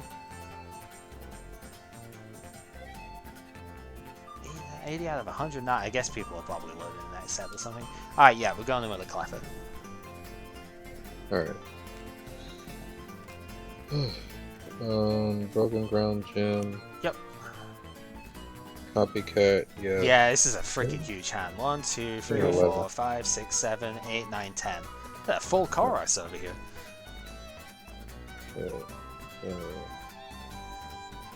Gonna shuffle. I don't even know how you do double digits. So did you just like hit 10 at the same time as well? Or was it 9 and 1? It's 9 and 1 you did, right? You can do double digits. You have to type it in really fast though. Ah, okay. That's good to know for the future. Man, how many fast luck do I have? Jeez. The one thing I wanted to draw, I didn't draw. No, Lartar's gonna die unless I switch. True, and you've put Broken Ground Gym down, so you'd have to pay 1 more to retreat it. You can't do that. Boy, I thought it was just for babies. Or basic? Baby or basic.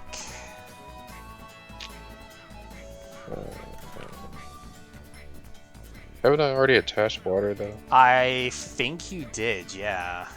Because you didn't have energy down last turn. Alright, he's dead. Whatever. Yeah, sorry, dude.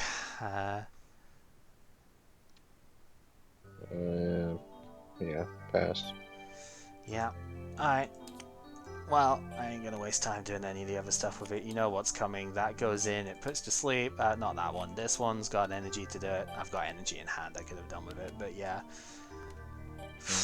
Wow. Okay. Was not quite expecting it to be that effective here, but jeez. I'm glad I put the Mischievous in, because that Tyranitar would have been literally impossible to beat otherwise.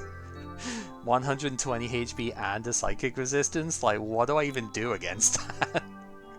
Yeah.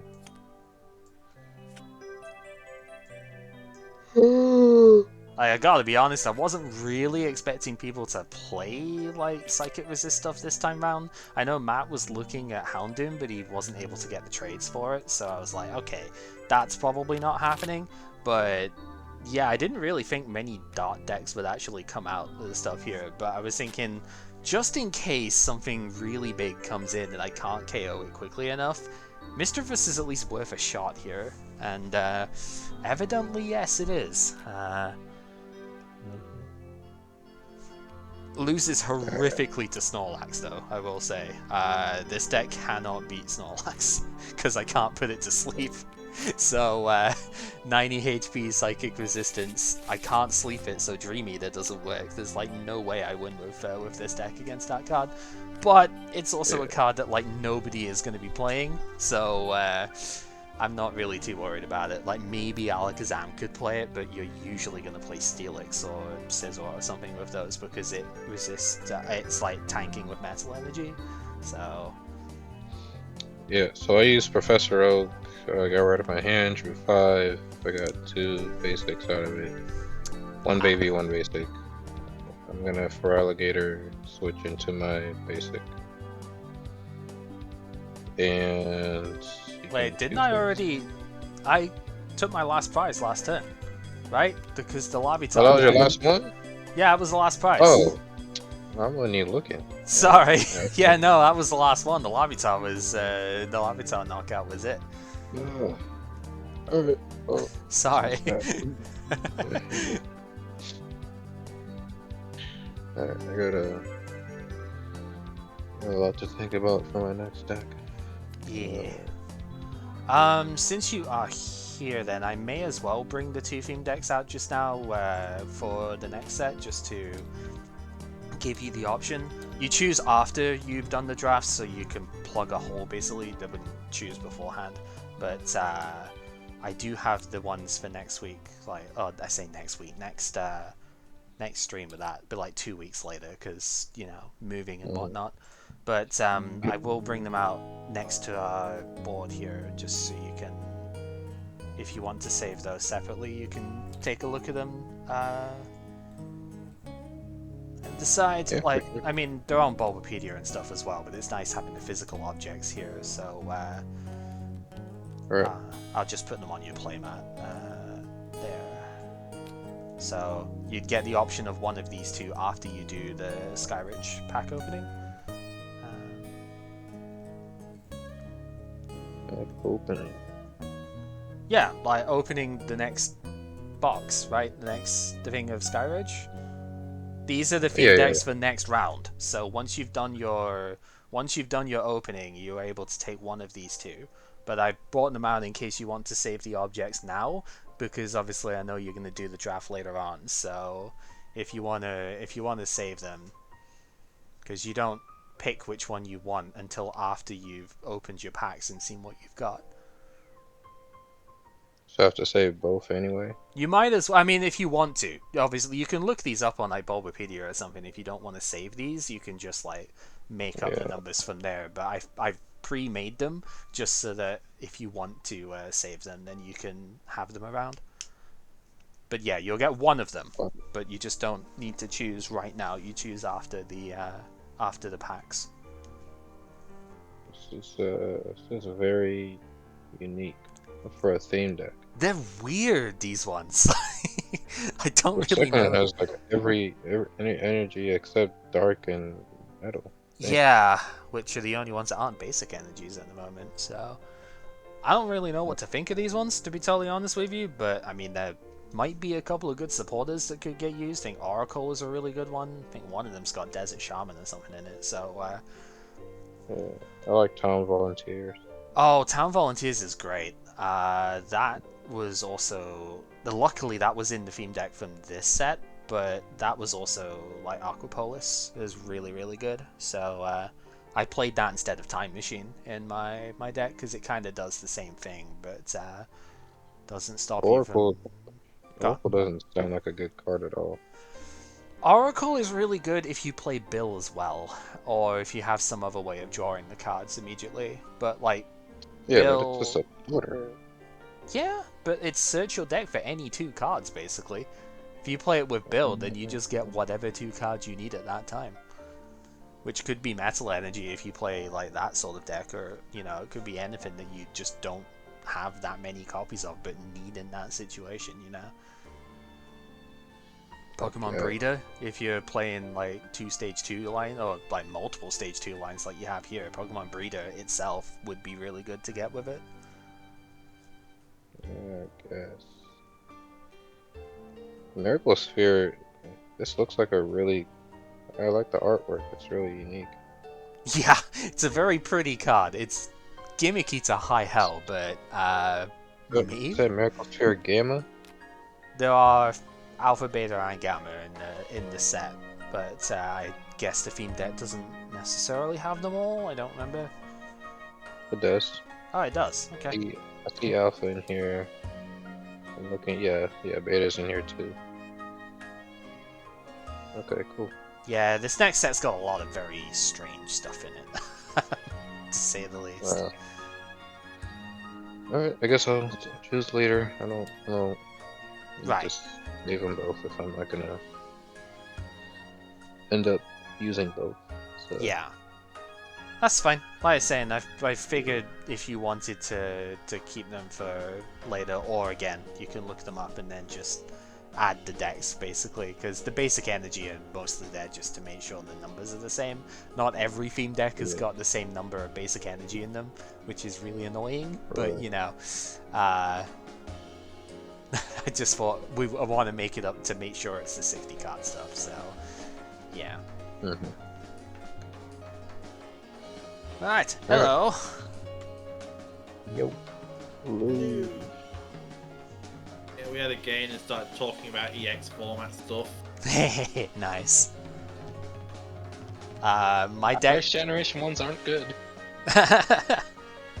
My deck kind of did its thing as drawn up, I guess. So that's good, right? But I got energy screwed in a juggler deck, which is sad.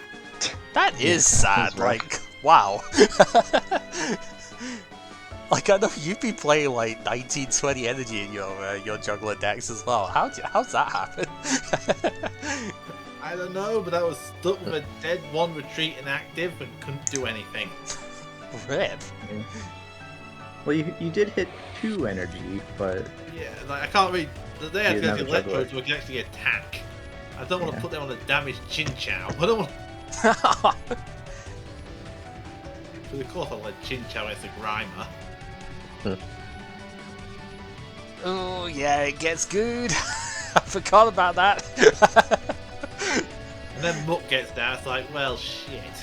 Now I don't have my Dodrio. No, I will admit that was one thing. I was testing against the Houndoom, not the Scizor, but both are very sort of similar matchup stuff with it. Yeah, the only reason I wouldn't have played, the only other reason I wouldn't have played Electrode this week is because I knew that Muck was going to be a thing. I figured if you were looking at the Dark Houndoom like Electabuzz thing, I'm pretty sure, Matt, and I know that plays the Muck. Like I said, I've got basically the exact list built from the thingy, so I was like, yeah, I know that plays like 2 Mucks. It is very aggressive with it. Electrode has a really awful matchup against that if you can't like get rid of it quickly enough, and nothing in the deck actually one-shots it, which is annoying. At least not the builds that I can make, so, you know, sucks to be my me. build would have egg weak versus Lantern, which is. Yep.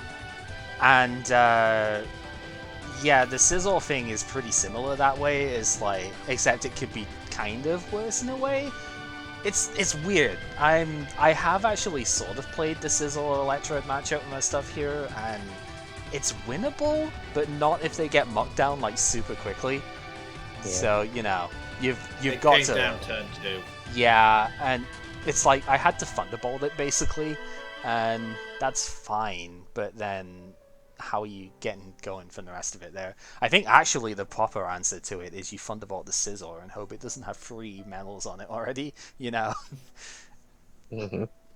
I think that's actually the answer. Or Discharge. That was the other one I kind of used, because I do have the Lightning Cube in my build, so This build it's got Conduction, which is recharge with extra 30 attached. Yep.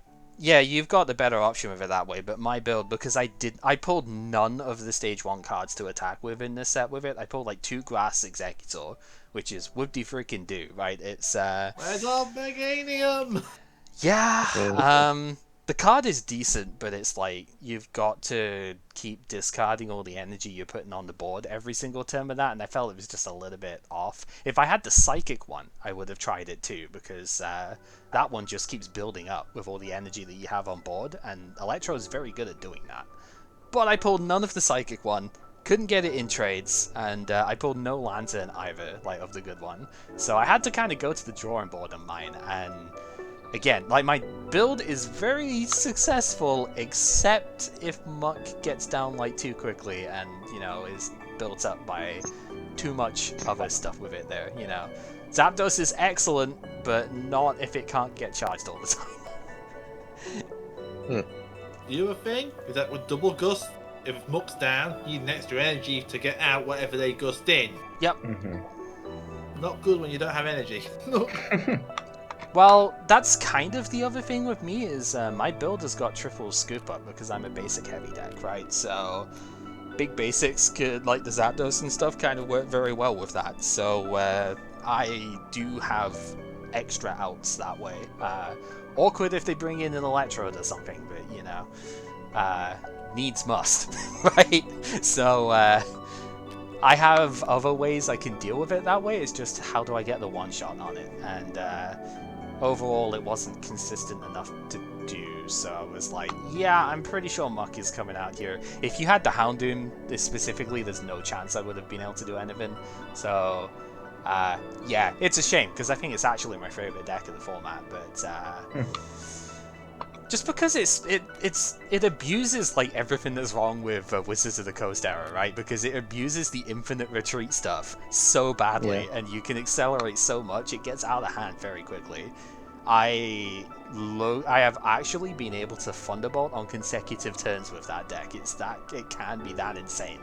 You just obviously just flip heads, duh, but like, you know, it's possible to chain 3 or 4 energy attacks in there, which is nuts. I got one game against Stein. I got him out like turn 5 because I just got nothing early. Ah, dang. It's just like once I kill his arrow, it's like, well, I kill a Poliwag, I killed an arrow, we just gooped. And then the sheep deck did the same thing to it. The sheep deck will be here. They didn't even use the Executor. What I did was I used his own Aerodactyl to get, and I had an Amphi and 3 Mareep. I static electricity to 4. Oh no! With his own Aerodactyl. Oh no! That game ended very quickly. I can't do anything against that level of energy accelerator. Yeah. Okay, Like, so Play Sheep Fan Club. So I don't know if you'd want to play like SMF against or anything against this really, but like I ended up bringing the Haunter Hypno thing because it was probably my second favorite thing out of this. When I saw this Haunter, I was like, this is going to be good somehow, right? Like, I know the base set one wasn't, but the base set one didn't have Nightmare, right? That one couldn't do anything unless the opponent was asleep. This one can, so at least it can do something there, but it also just has Hypno. Like with the Electro deck, this just abuses the infinite retreat thing, because everything's a one retreat as we go, and you can just go retreat to the Hypno, put them to sleep automatically, retreat to the Haunter, do 50, and they're still asleep, they've still got a flip, so they might not even get to hit you back. And it's 2 energy. It is incredibly aggressive as we go through with this here. Yeah, you can see I teched this out a little bit more. I initially had like 3 or 4 Master Ball in here, but as I added extra Pokemon in, I was like, I can't keep the space for it at this point because I needed the other tools to go with it. Too many Pokemon for Master Ball. It's because I needed to have the other techs in here as well, right? I want a high double gust count in here because, again, double gust doesn't really hurt me at all, right? And it's just I pick and choose what I need in at the given times to disrupt or just outright kill, and it's great. I ended up putting the Mischievous in earlier this afternoon because I realized that anything that is psychic resistant is going to be a right pain for this. I did have a 1/1 Gloom line in here, but that was too cute, and also has a 2 energy retreat cost, so a little bit vulnerable to stuff that way. And I ended up thinking, there's only one exception, but I was like, anything that's psychic resistant, if I don't immediately die, which, you know, Focus Band is a good added layer, if they don't switch, I don't have to keep them asleep with Night Eyes. I just have to have attacked them with it last turn. So I can just use Hypno and then Perish Song automatically if I hit them with Night Eyes last turn. And so I kind of did that to Leo's Tyranitar. That was pretty ridiculous. Pretty disgusting. There is no way I was killing that. Yeah. Go on, Also Pepper? had the metal energy decks, wasn't it? Yes, that was the other thing I was looking at, is like, there is no way I could beat a, like, I was having trouble with it too. There's another deck I want to bring out and try as a fun thing here, but it was, I was having, like, complete issues against anything that just put 3 or 4 metals on, right? I can't do damage to that at that point, so, that was the solution. I was like, okay, if I get Mischievous down and I can just, like, you know, hit them with the Night Eyes in the previous turn, I can take them out with it. And then when you trade it... Oh, go on. Go on. Sorry. It doesn't say this Mischievous used Night Eyes last turn. Nope. It says, so you could run multiple. You could. Get around problems that way. I do only have one, but you could. Yeah, that's... I know you have 4, lots. I know you have lots, so... But, and then the other thing is, this is why I took the Gengar in the end. Because this is really annoying, right? But Mug can't get one-shot by the normal stuff in this deck. Because I can't put it to sleep with the Hypno to get Haunted to kill it, and Hypno maxes out at 30 damage. So yes, I can bring it in and make it be disruptive and stuff, but I can't actually kill it in one hit. So enter Gengar, because it does 40, so I can hit it for weakness and kill it in one go. And it's like, that just brings it back online. And also, later on, Chaos Move, if the opponent's taking prizes, I can manipulate, like, damage stuff around as well. Really really good for just, like, fudging numbers against a bunch of stuff. Preserve damage on the board, get rid of my own damage, etc. So, you know, loads of good use for that. And then the last tech was the Strength Charm that I added from the previous build, just because that does let Hypno one-shot the Muck. So I was like, okay, I want 2 different ways of doing it here, because Gengar doesn't... It is good, it is really good, but it isn't the main game plan here, and it does take up another attachment that I would otherwise be putting on, like Hypno or the Dodrio maybe, so... Hitting 60 is also probably nice in a few matchups. Yeah, there's a couple of times that it could be pretty relevant. Not many evolving Pokemon have got 60 HP at the moment, but a few of them do. And yeah, it's nice to just be able to hit that a little bit extra. Or, if you don't have the Hypno out, Nightmare can actually kill a baby Pokemon. So, you know, there is that, because if you fail the baby roll flip, you don't lose the Strength Charm because an attack never happened. So... You just keep trying. Yep. Same reason I have it in the Amphi decks. Because it makes a track current kill a baby. Yep. Cool.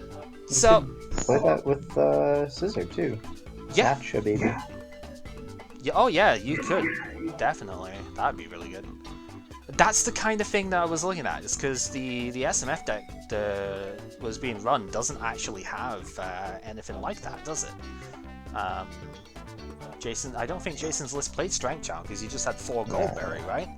So that's the kind of thing that I'm meaning, is like, even just a little personalization like that and going, okay, it's kind of like Dark Gengar at that point. You could just pull up a baby Pokemon and kill it from the bench without flipping for the rule, right? That's the kind of thing that I would have been looking at going, right, this is how I make the deck my own. And I just didn't have the time to do that, so... Even if it was technically probably the best deck this round, arguably, because I don't have 3 Dark Gengar, that would have been the actual best deck I think this round. But because I don't have 3 of it, it's a little bit inconsistent. So it's like, yeah, I could have easily played that, and if I had time to tweak it, maybe I would have. But I had way too many decks on board this round. Just to I know, It's gonna take yeah. me half a week. It's gonna take me a week to update all mine. But Yeah, so not all of some of these are variants on stuff, but to just like I'm showing them on my side at the moment to go through a couple of the things I was looking at here. I was looking at Entei Macargo just so I can be ready for next week with next round with Oracle and stuff there. Kingdra Muck was something that I'd updated. Don Van Machamp ended up being bad, but it was something I was trying. Bunch of different Venusaur decks, some of them using like Dodrio for the Zero Retreat, some of them using Victory Bell because of the like Gust In, hit for 60 type thing. One that focused entirely on Arcanine as well, actually, because Metal Arcanine is pretty good. Artillery with Victory Bell, there's like Umbreon I played about 3 different decks with here, trying to make it work. I don't think I have the right style for that at the moment, but whatever. Dart for Alligator is something I can fully play. I have 3 copies of it, I can easily run that if I want to. And then the Houndoom Electabuzz, the Scizor Muck stuff, and I did update Rainbow Burn as well, because I traded for a second Clefable, so that deck's a lot more consistent at this point. So, yeah, that's just a little bit of it, but there is also one more that I would like to actually show off, rather than like just try and talk about it here. It's not necessarily that great, fair warning, but it is rather interesting at the very least. So there is at least that. I wouldn't mind having another game on my deck. Okay, then who wants to move where? I'll call it here. Okay. Well, thank you very much for playing, Leo. I'm sorry that was a bit one-sided, but No, you're good. right. Just I'm me. also... Yeah. I was gonna say it's just me seeing what works, what doesn't work. Yeah, that's totally fair. I'm gonna bring the theme decks down for next week underneath the Ruby Sapphire set, I guess. Do you want me to tidy up these piles for now then? Yeah, group them together if you would, because I wouldn't mind potentially looking at them after stuff here. Because I'm always interested in seeing different people's stuff that way. No problem. Well, that's a start. Well, I'll I need to be able to get onto the field if we're doing it that way. Oh, we'll pretend that never happened anyway. It was a Daisicless hand anyway, so. Right. Alright, I'll catch y'all in, I guess, 2 weeks? Yeah, it should be 2 weeks. I should be able to play on the then. We are basically needing to move by a week on Monday, so that's why I can't really play next Saturday. With any luck, I should. I'll have to just keep updated on the Discord, but I'm pretty sure 2 weeks will be alright for stuff that way. Okay. Yep, keep us posted. Yep. I think I may have oopsed and wrong buttoned. I think you did, because I'm suddenly green now, and I'm like, where's my deck? It's fine. Okay. I think what happened was I hit your tag Baxton, changed colour on your tag. Yeah, I'm like. The only thing I was done is Okay, so I guess this delete is the my hidden one. zones. I'm actually gonna search this. Hidden zone. Because Right, alright. this probably needs to get tidied up. Okay, yeah, this is my deck. You just press the buttons, no need to mess around with anything. See you, Leo. Yep, take care, dude. You Thank guys you very later. much for playing. Very sick, but it's kind of good. Alright. I do have one. Deciding on what, to be honest. This is a different Cal deck? Is that the idea? Yeah, this is a different one, because I wanted to at least show this off, because I've played the other one a fair bit, especially with these guys. It's also a deck I haven't played today yet, so. I'm These are actually... the two theme decks, right? Yeah, they are. They are. Just making sure while I know Matt. Ruby Sapphire. I know Matt likes to see them for next week as well. So, Yeah. well, again next round. I need to make up the ones for Ruby Sapphire and stuff. Heads but and that- tails. Let's go Tails. The heck Okay, is this? fair enough. All right. Yeah, they're super weird this round. Okay, not exactly what I wanted to see for the start here, but we will have to make do. Bill. Yep. This is cool. This is the coolest theme deck they've printed. Yeah, to it's this very point. funky, but it is super interesting.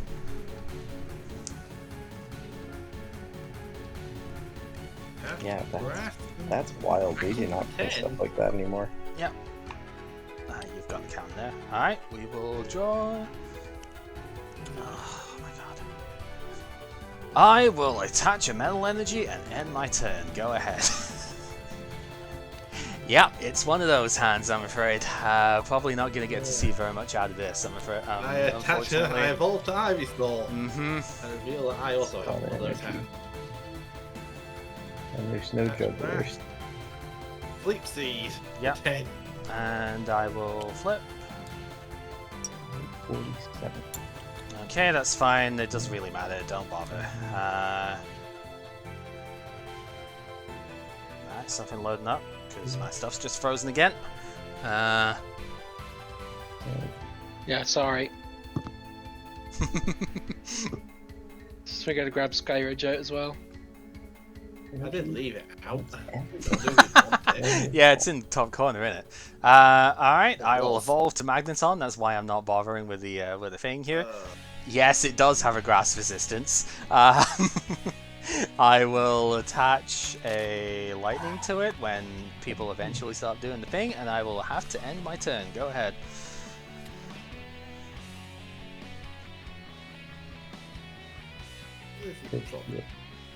Yeah, it's a bit of an issue, isn't it? I've got a dead ass. You are not the only one, dude. I only benched the Sentry because I Double needed ghost. something in. Yeah, that's fine. I only benched it because I had to put something else down just in case. Yep. Yeah. Fine, wait for 40. For 40. Yeah. Oh, you. I was literally just. I'm Getting quick it. on, That's fine. grab. Alright, alright. Well, you're not the only one who's got a double gust. Thank you very much. I will attach and I will steal away for 30. Kitty! Yeah, that's Baby my owls. squirrel. Aw. I'm actually amazed I've managed to at least draw something to do here because my god. I do. Oh man. Wow. What do I Yeah. do with that? What am I supposed to do with that? You have Energy resistance! removed. That's not my problem. My only weakness. Yeah, right. And I had 2 balls of flies as well. Let's see how bad mine were. Oh yeah, that's kind of bad. Clever research copycat enterprises. That's pretty bad. Yeah, let's have a do-over. Yeah, I was gonna say let's try that again because neither of us got to do it. You know what was worst about that? My opening hand only had the metal energy. I had to fucking top deck the 2 other energy I was drawing there. Unbelievable. And my first hand was Bill, Bulba, Center, and a hand of energy. This doesn't seem a lot better if I'm being honest. That was pretty good. Okay. Ruh-roh. Well, I mean, it's nearly there.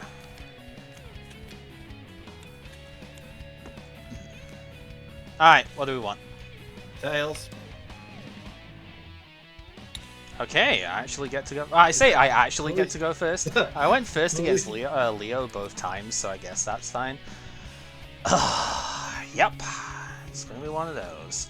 I am gonna bench a Magnemite and a Sentret. I am gonna put a Focus Band down on the Cleffer, and I am gonna end my turn.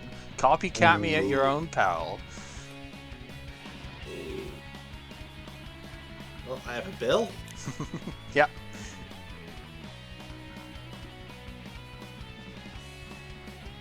In my game against Leo, I got to copycat for 10 on turn 1. He got to copycat for 10 against me later in the game as well, but it was just like, man. I just... Because, okay, he wasn't really able to do anything for the most part. Seriously? So like all of my Pokemon, they're never getting really KO'd or damaged or anything. So like my hands were just nothing. You know, I played 22 Pokemon in that deck, right? So my hands were just like 5 to 7 Pokemon in there, and it was just like, man, Yeah. you know, I couldn't do anything because he wasn't killing anything. Yeah. That's I was all playing really weird prizes, a let me tell you game that. IRL at my league, playing Zoroark Frostmoth, and I had like 10 Pokemon in hand. Ivysaur? Bizarre. Zoroark Frostmoth, huh? Yeah, it's fun. It's real fun. What are you getting out with the Zoroark then? Frostmoth. Oh, the Frostmoth, right? Okay. Yeah, there's a Energy Excel Frostmoth and an Attack Frostmoth. Okay. Attach a grass Yeah. to the It's clever. 160 for 3 and put all energy back in your hand, which you conveniently can reattach with Frostmoth. Elm. Right, okay. Yeah, the Elm in case you don't get the thing. That seems good.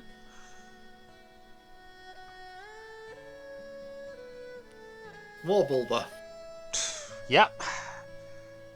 Seems good. And Hemp Eek.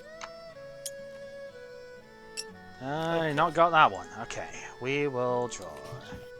Oh my god, can you not? Jesus, what is this hand? Go ahead. Energy Screw Clever. That's Can't that's draw a thing. I have Bill. like, yep, pretty sure I have like 13 or 14 energy at least in this deck. Probably, I think it is about 14 actually. We'll have to see. No Cleffer use, no draw supports, of which I have about 9. No fan club either, though that wouldn't help too much at the moment. And what's that deck? Fan Club. Yeah, that makes sense. They'll search, but Yep, that's fair. no, wait, no, you're Might as well. get it. Get mine into my blue. Mine into my Powers.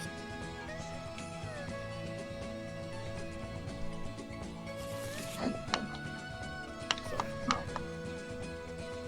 Attached to a Bulbasaur.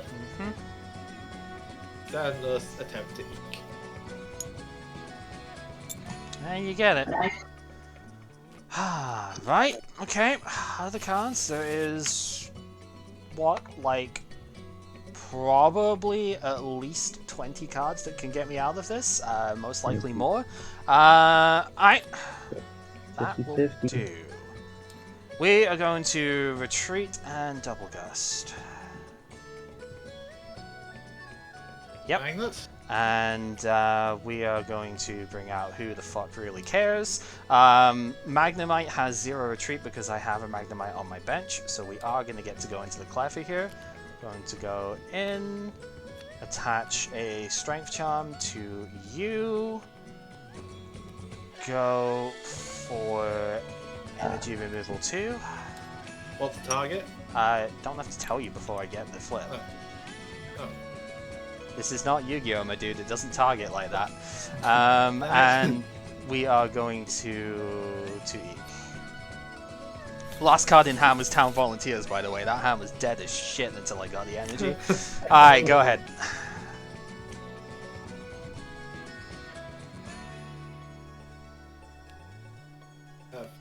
Ivysaurs? Yep. Oh, just you wait until I have Desert Shaman, my dude. Ivy? What does that do? It's Judge. It's great because I can tell you it like that and you'll know exactly what I mean. Yep.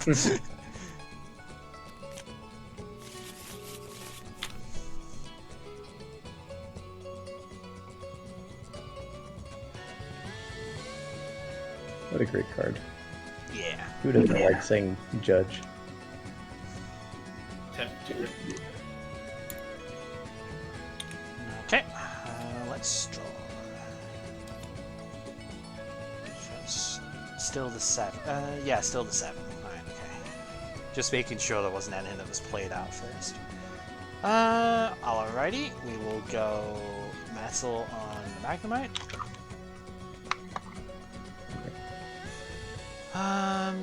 Yeah, let's go for removal too. That's fine. I don't really expect to hit them, be totally honest. Would be nice, but it's fine. We are going to Strength Charm that one as well, I think. We'll go Copycat. Yeah, you get 7. Yep. Just... Oh, fail. There's the Alan rather. Fail. Interesting. Okay, attempt number 3. Alright, let's discard one off the Ivysaur. I kind of want to discard one off the Cleffer, but it's not the thing that's going to attack me for 40 and kill me next turn. So, you know. We're going to put Magneton down, and we are going to attempt the... Do I even... No, go ahead. I'm okay with this. I'm like, I want to attempt the, but at the same time, I don't think I need to. Juggler? Yep. I was like, part of me 2. doesn't want to give you a better copycat here. Because this is the first time I've actually seen Juggler come out in these, so, you know. Bill? Yep. Bill? Yep. Cool. It's alright, just burn through all of it, it's fine. Various bell noises. Meaty looking copycat. It sure is. Nice. So, yeah, It's there all it that's is. over here because I realized I should be playing around. Why am I trying to play around super removal? Yeah, why are you trying to play around super removal? What, you think I'm playing energy removal 2 in here? Bitch, please. Have it.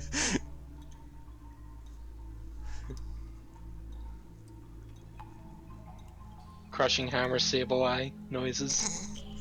Don't get me started. You did get started. I suffered for it. So for some context, Matt, I was nerding out with black and white drafting after they were added to the thing the start of this week, so I made the entire draft for like the 23. Attempt to eat. Okay, go for it. No dice. How many cards are in this hand anyway? 1, 2, 3, 4, 5, 6, 7, 8, 9. That's 10, isn't it? I didn't hit anything I was at. I didn't hit what I was after. Yeah, so for context, like I was doing the thing with the draft. I was like, you know, nerding out on stuff because I started at Boundaries Crossed, that got back into the game. So like that is my year basically for this stuff, and I really love the format in general. And so I did a full draft from everything from Black and White up to Plasma Freeze when Worlds 2013 would be at. And then Sai yesterday decided he would do the same thing, and so we made the stuff with it there. Joke's on him, I basically pulled a full Darkrai Hydreigon deck, so I was definitely in my element with that, and yeah, that was To pretty be fair, I almost got TDK. Yeah, he pulled 3 Thunder EX. I'm like, what? Wow. Yeah, so we are going to get the full, like, 10 count here, right? Yep, so... Yeah. 5 and 5. I want to make sure that I don't make any mistakes with that. Okay. Number 4. I also can field a pretty we'll mean dark. just do that. Or, I can also Oh, field a just pretty also- mean Darkrai deck. But I just don't have the Hydreigon to do it. Mm. I got a singular Garchomp instead. Thinking exactly how I want to handle stuff here. This hand has got like 2 options, and I'm not really sure which way I want to do it. I think I've got to do it this way. I'm gonna Trader the Ferret. Like, I was really wanting to put it down, but I think what I need to... This is my first search of the deck, actually. I should probably sort this.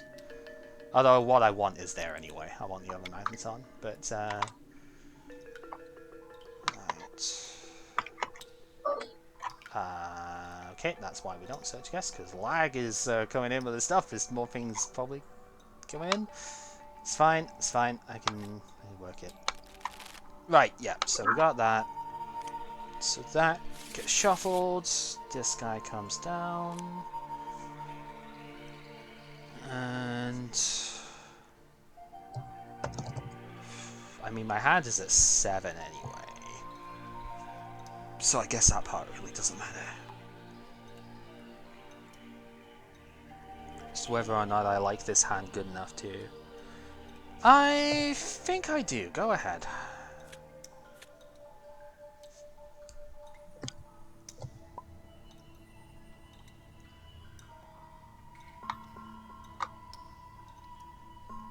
Yeah, one of these days I'm probably gonna have to 11 learn card hand. doing This that. is surprisingly dead. Yeah, I can imagine. Sorry, do you happen to have theme deck names? I don't to hand. I would have to look up the Bulbapedia stuff for it. If you want, all I can do real quick is I have the bookmark for it, so just give me a sec. I can Google. Yeah, I was gonna say I can link Actually, the. Ivy. It's Evolution and Mind Machine. Yeah.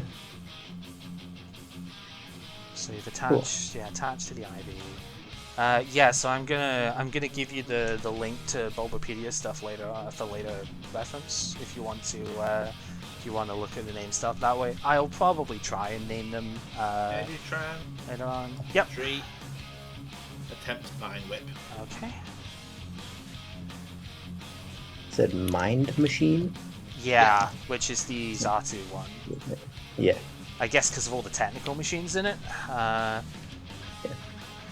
Okay, this seems like a good enough time as any. We're going to go in, we're going to put a third metal on this thing, makes it impervious to Venusaur at this point, and we are going to, what's this, Steel Wave, so we hit 40 on the active, 10 to the grasses on the bench. There's no boys, I have an out for this, but I have 2 of it. Guess where they are? Yep, I can imagine. So that's what I was trying to play last night. Editran.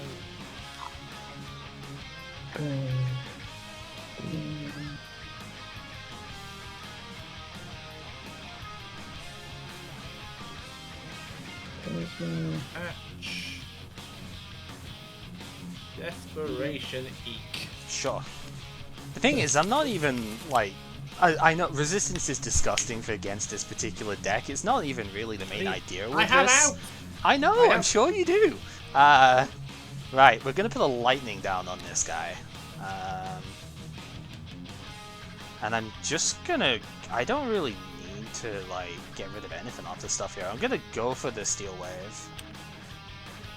Okay, this actually does... It does not say excluding colorless, so it will do 10 spread to the Dodrio and the Cleffa here as well.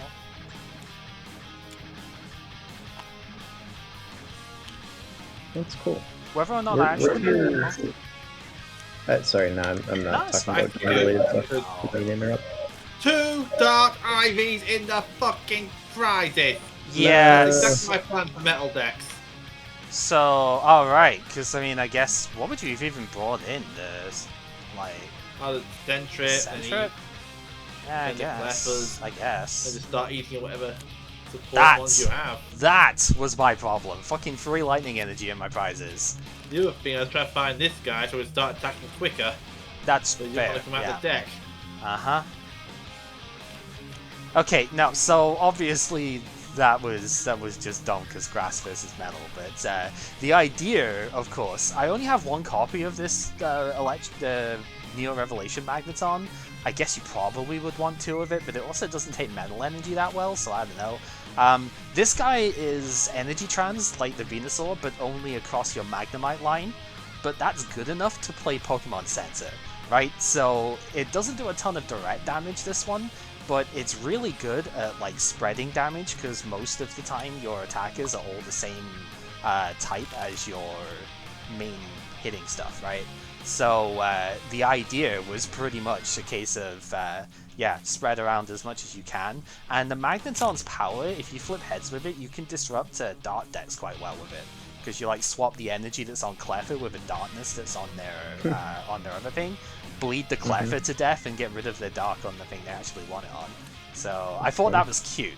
This deck isn't like super great, but it is still a tanking magnet type thing. And yeah, the other thing is like it has a terrible Houndoom matchup because it's fire, Dark Houndoom. So that's where the energy removal 2 was in, is an attempt to try and play around that a little bit. So yeah, sorry, I kind of went against the I also have 2 double gusting that just wasn't coming out of the deck either. Yeah. Like instead of a deck like that, I would have planned to try and snipe down Magnemite, but it just wasn't coming together because I couldn't get Dark Ivysaur out. Yeah. No, that's totally reasonable. But yeah, no, the basic gist of it is the really cool part with this. Like, I know the Electabuzz and the Zapdos because I need extra attackers to go with the stuff here, since these don't do that much actual damage. I don't know, like, I don't like having 2 Zapdos in here because it's very expensive and you can't trans to it. But like the one just for that eventual Thunderbolt, and it works well with metal too. Like, I know you only do 50 after, but you also only do 10 to yourself if you flip tails. So like Zapdos becomes a good tank if you put a metal on it, and Electabuzz is just early pressure, right? But the cool thing with this, if you start with a Magnemite, if you Fan Club, you get Cleffa Magnemite, the second one gives your first one 0 retreat. So you can just go in with Cleffa at that point and it's great. Otherwise, Pokemon Search was, other than the Fan Club, was a little bit tougher to work with in here because I only have 14 total Pokemon, so only 2 Trader in here. Master Ball doesn't work obviously because there's not enough targets for it, but I need to be able to get the evolutions when I want to, so Elm's Training Method was the alternative for that. I probably should just cut the Trader entirely, to be honest, and just focus more on, like, put a second Elms in, but I only have 3 Fan Club. If I had 4, then I would cut it for that sort of way, right? Just go 4 Fan Club for 2 Elm. I think that's the point where you're starting Dual Ball. Yeah, Dual Ball was a consideration as well, but it can't get Cleffa, so that kind of massively limits it. Yeah, I had 15 energy in this deck, so I have more than enough, right? Yeah. The Warp Energy was in case like Zapdos or something gets brought up too early. And then of course Furret is amazing in any deck that uses Special Energy, especially Metal, right? So I wanted to at least get 1 in. But I wanted a lot of stuff like the Pokemon Centers and things in here, so I couldn't really fit that much more in. I had to skimp a fair bit to get the removals. But in fairness, the removals I think are vital for the Special Energy type matchups. Like, what does Magneton do against Scizor, right? I don't know. Well, with Magnetic Flow, maybe it's okay. You can disrupt it a little bit, but people are going to get wise to that real quick, and they're just not going to attach anything to stuff that isn't Scizor, right? So once you've disrupted one, it's probably not going to work. The idea is you try and flow and chain it in with Zapdos, I guess, because you want to Thunderbolt for 80 on them. But that's a tall order, to be honest. But yeah, I've been working on this one for like about a week and a bit now, just because I was like, this guy is really cool. I don't know if he's good, but like, it's neat. I had Boost Energy in here initially, as you can imagine. It takes 3 colors after all. But I ended up finding that was a little bit unnecessary, and it did just discard itself, so... I don't know. I found I was just working with the metal part much better, just transing them to what I needed to. So I just got an idea. Yeah. Like Dragonite. That be Del deck. Yeah. And it gives you permanent boost on it. Not yeah. It could work. Too bad I have 0 of that card, but it could work. No, I have them all. Yeah, I know. It would need a bit of a retool of the deck, but no, that could work, because then you could probably just get rid of the energy removal too at that point, because yeah, you don't necessarily need it there. And the fun thing is, right? Muck, because well, the fun thing is, right? You would think, oh, Muck just destroys this deck. This deck doesn't necessarily care as much about a lot of its powers. Like, Magnetic Flow is just very weird and usually doesn't matter too much. You do like the trans on this thing, so it is annoying, but it's not game ending, because they still have to deal with a Magneton that's got like 3 metal energy on it. That's not easy, it's decent. It's not the best deck I could have bought this week, which I just wanted to try it out and see what it was like, but it was cool, and I thought it was worth showing because of that.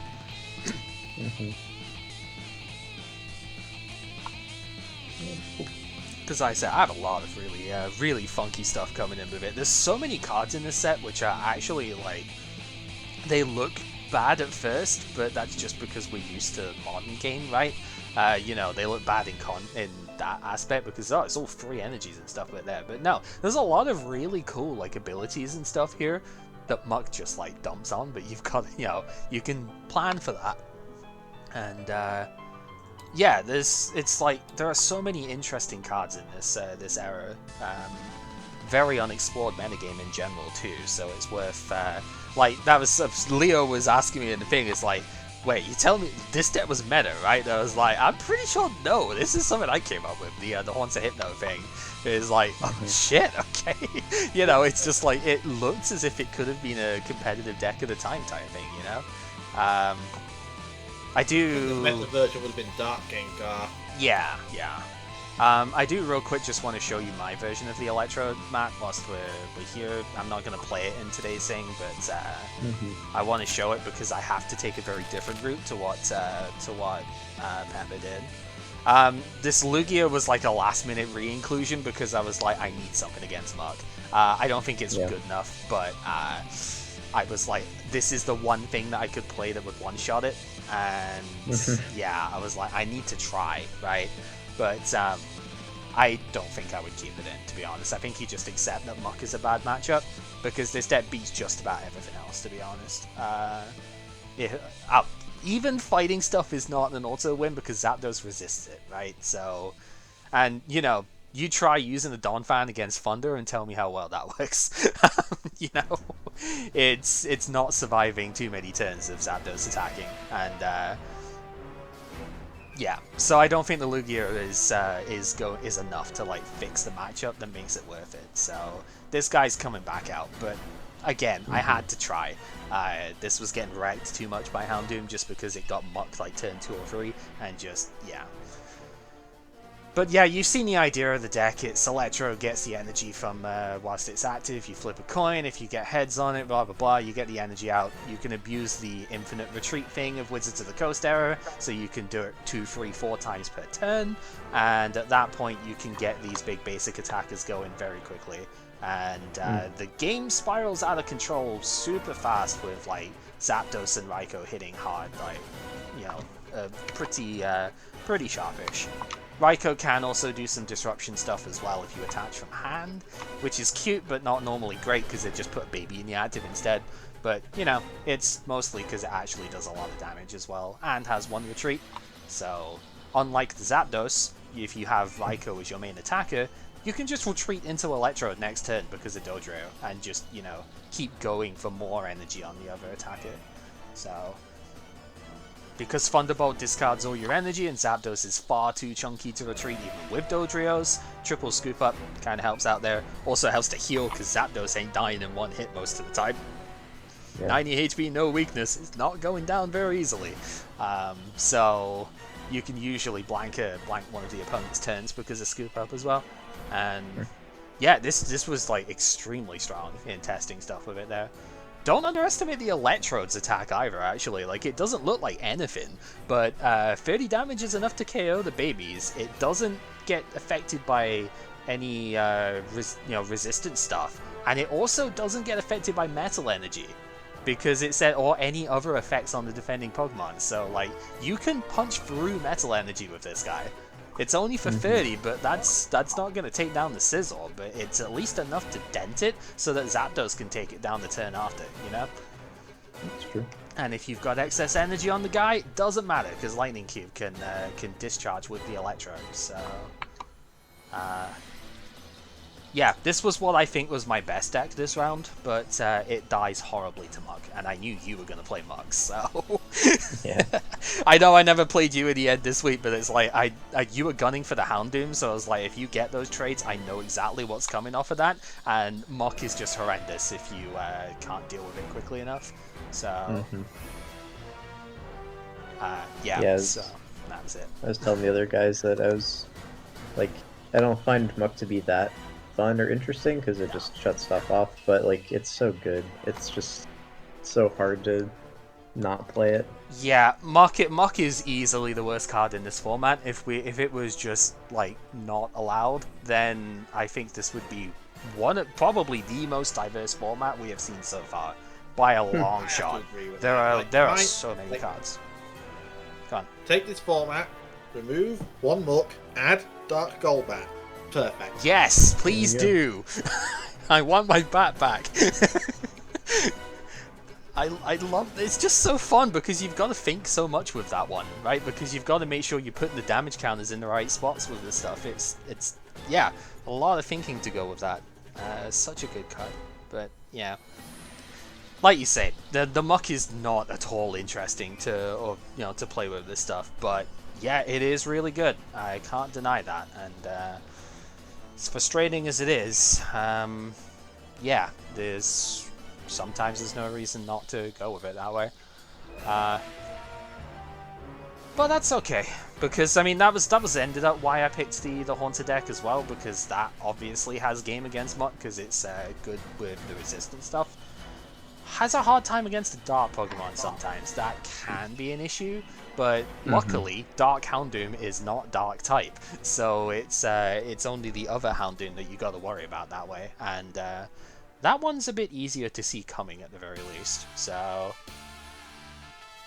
worst case scenario, yeah, and it's time. Worst case scenario, I will let Dodrio take a hit in that matchup, and I'll just swing in with that instead. Because Dodrio doesn't get KO'd by Dark Houndoom unless you put 2 Darks on it, because it only does 60 as a max. And yeah, you can get the charge up against it with the other one, but yeah, for the most part, you're probably quite safe to do that. But yeah, that was pretty much it with this one. Like, I really like the Electro stuff. It abuses pretty much everything that's broken about the rule set for Wizards of the Coast era, and it's kind of hilarious that way. Somehow it worked better than Typhlosion as well, which is also on a coin flip. Don't really understand that, but whatever. Yeah, this deck just played much better for me, as I'm sure Sai could tell you as well throughout the testing stuff. I've been bullied by this thing the entire week. I don't have anything that really outpaces it. And yeah, no, like I said, a lot of fun stuff. I didn't even play like for Alligator at any point. I've got Dark Gator I could still do. Regular for Alligator could have worked this week, I think, with Juggler and stuff, but it relies too much on its ability, so Muck is a bit of a pain in the ass for it. But I was thinking about Gator. I think the Gator in this day I want to get to a low deck state as soon as possible. Right. And try and use backup Duck to try and keep drawing energy down for. Yeah, but Wood is hard to Muck and it requires a heavy bench, so. Yep. And that much turbo, you're probably winning teleporters. Yeah, maybe. Yeah, so close, but not quite. Yep. And then I was looking at, was it Entei Macago with, I think I subbed out the Oracles for, I was gonna try Forest Guardian, just because with the Entei deck, you're looking for one particular card, right? So, Forest Guardian, kind of like Misty's Determination was in the Vespiquen decks that were looking for double colorless. You're often looking for just one card in the Entei deck to get going, so I figured that could work. Obviously with Oracle next week, it's gonna be insane, so, be prepared for that one. I might not take it in the ending thing, but for sure it's coming out. That deck is ridiculously good. And, yeah. Dogs are also going to get scary next week. Which ones? ones? Have a reason to run Breeder and I. The, Polywag. Oh, yeah, frogs. Yep. Uh-huh. Sleep Bubble. The defending Pokemon is now asleep. If you could frog song that, it's crazy, right? That's basically what I'm doing with the Haunter, except without the need to play Dodrio and Hypno. It's kind of the point. It's terrifying. Breeder up, skip the Poliwhirl. And this is also when Oracle comes in, so Mhm. Oracle Bill. Oracle Bill, yep. Desert Shaman for Disruption. There's a lot to talk about in this one, but I will be saving that for next video thing for myself. We can talk about it afterwards here, but I'm going to add the stream marker down with this. Thank you guys for watching the games, and until next time, which will probably be 2 weeks away from here, but we'll do You have testing time to stuff do in the the- meantime. I have to go early-ish today, so... Okay, well we can either set Oh up a wait, new no, room this or is something. his room. Yeah, we can set up a new room or something. If you I'll want. transfer hosts, aye. That works too. Okay, marker is set now.